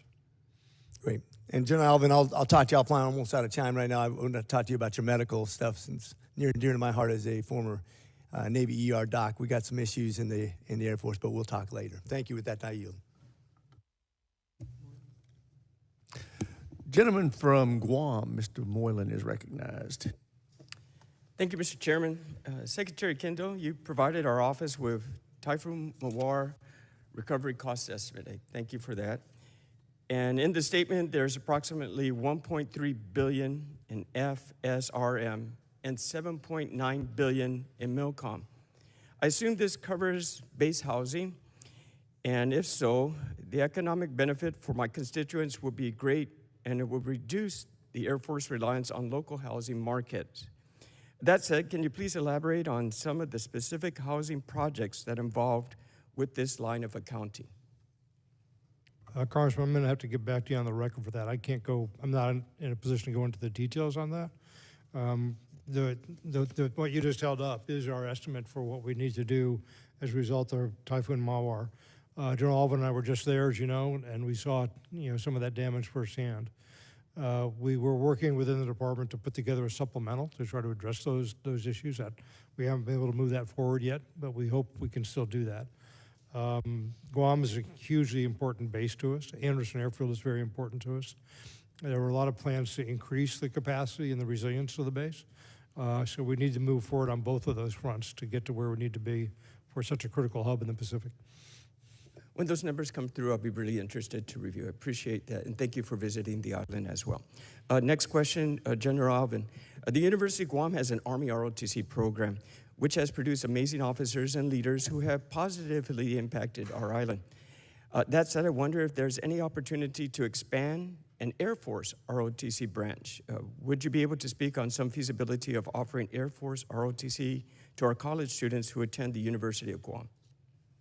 Yes, thank you for that, and we certainly can. Of course, our Air Force ROTC program is run through Air Education Training Command and Air University, but certainly we have 145 detachments across, and so just an application from the university and a conversation, we'll certainly be willing to take that on.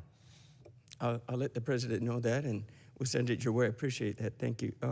Secretary Kendall, just a final question. A major focus on the sustainment of our armed forces is recruiting efforts, obviously, and to date we have Air Force, Army, Marine Corps, and Navy JROTC programs on the island.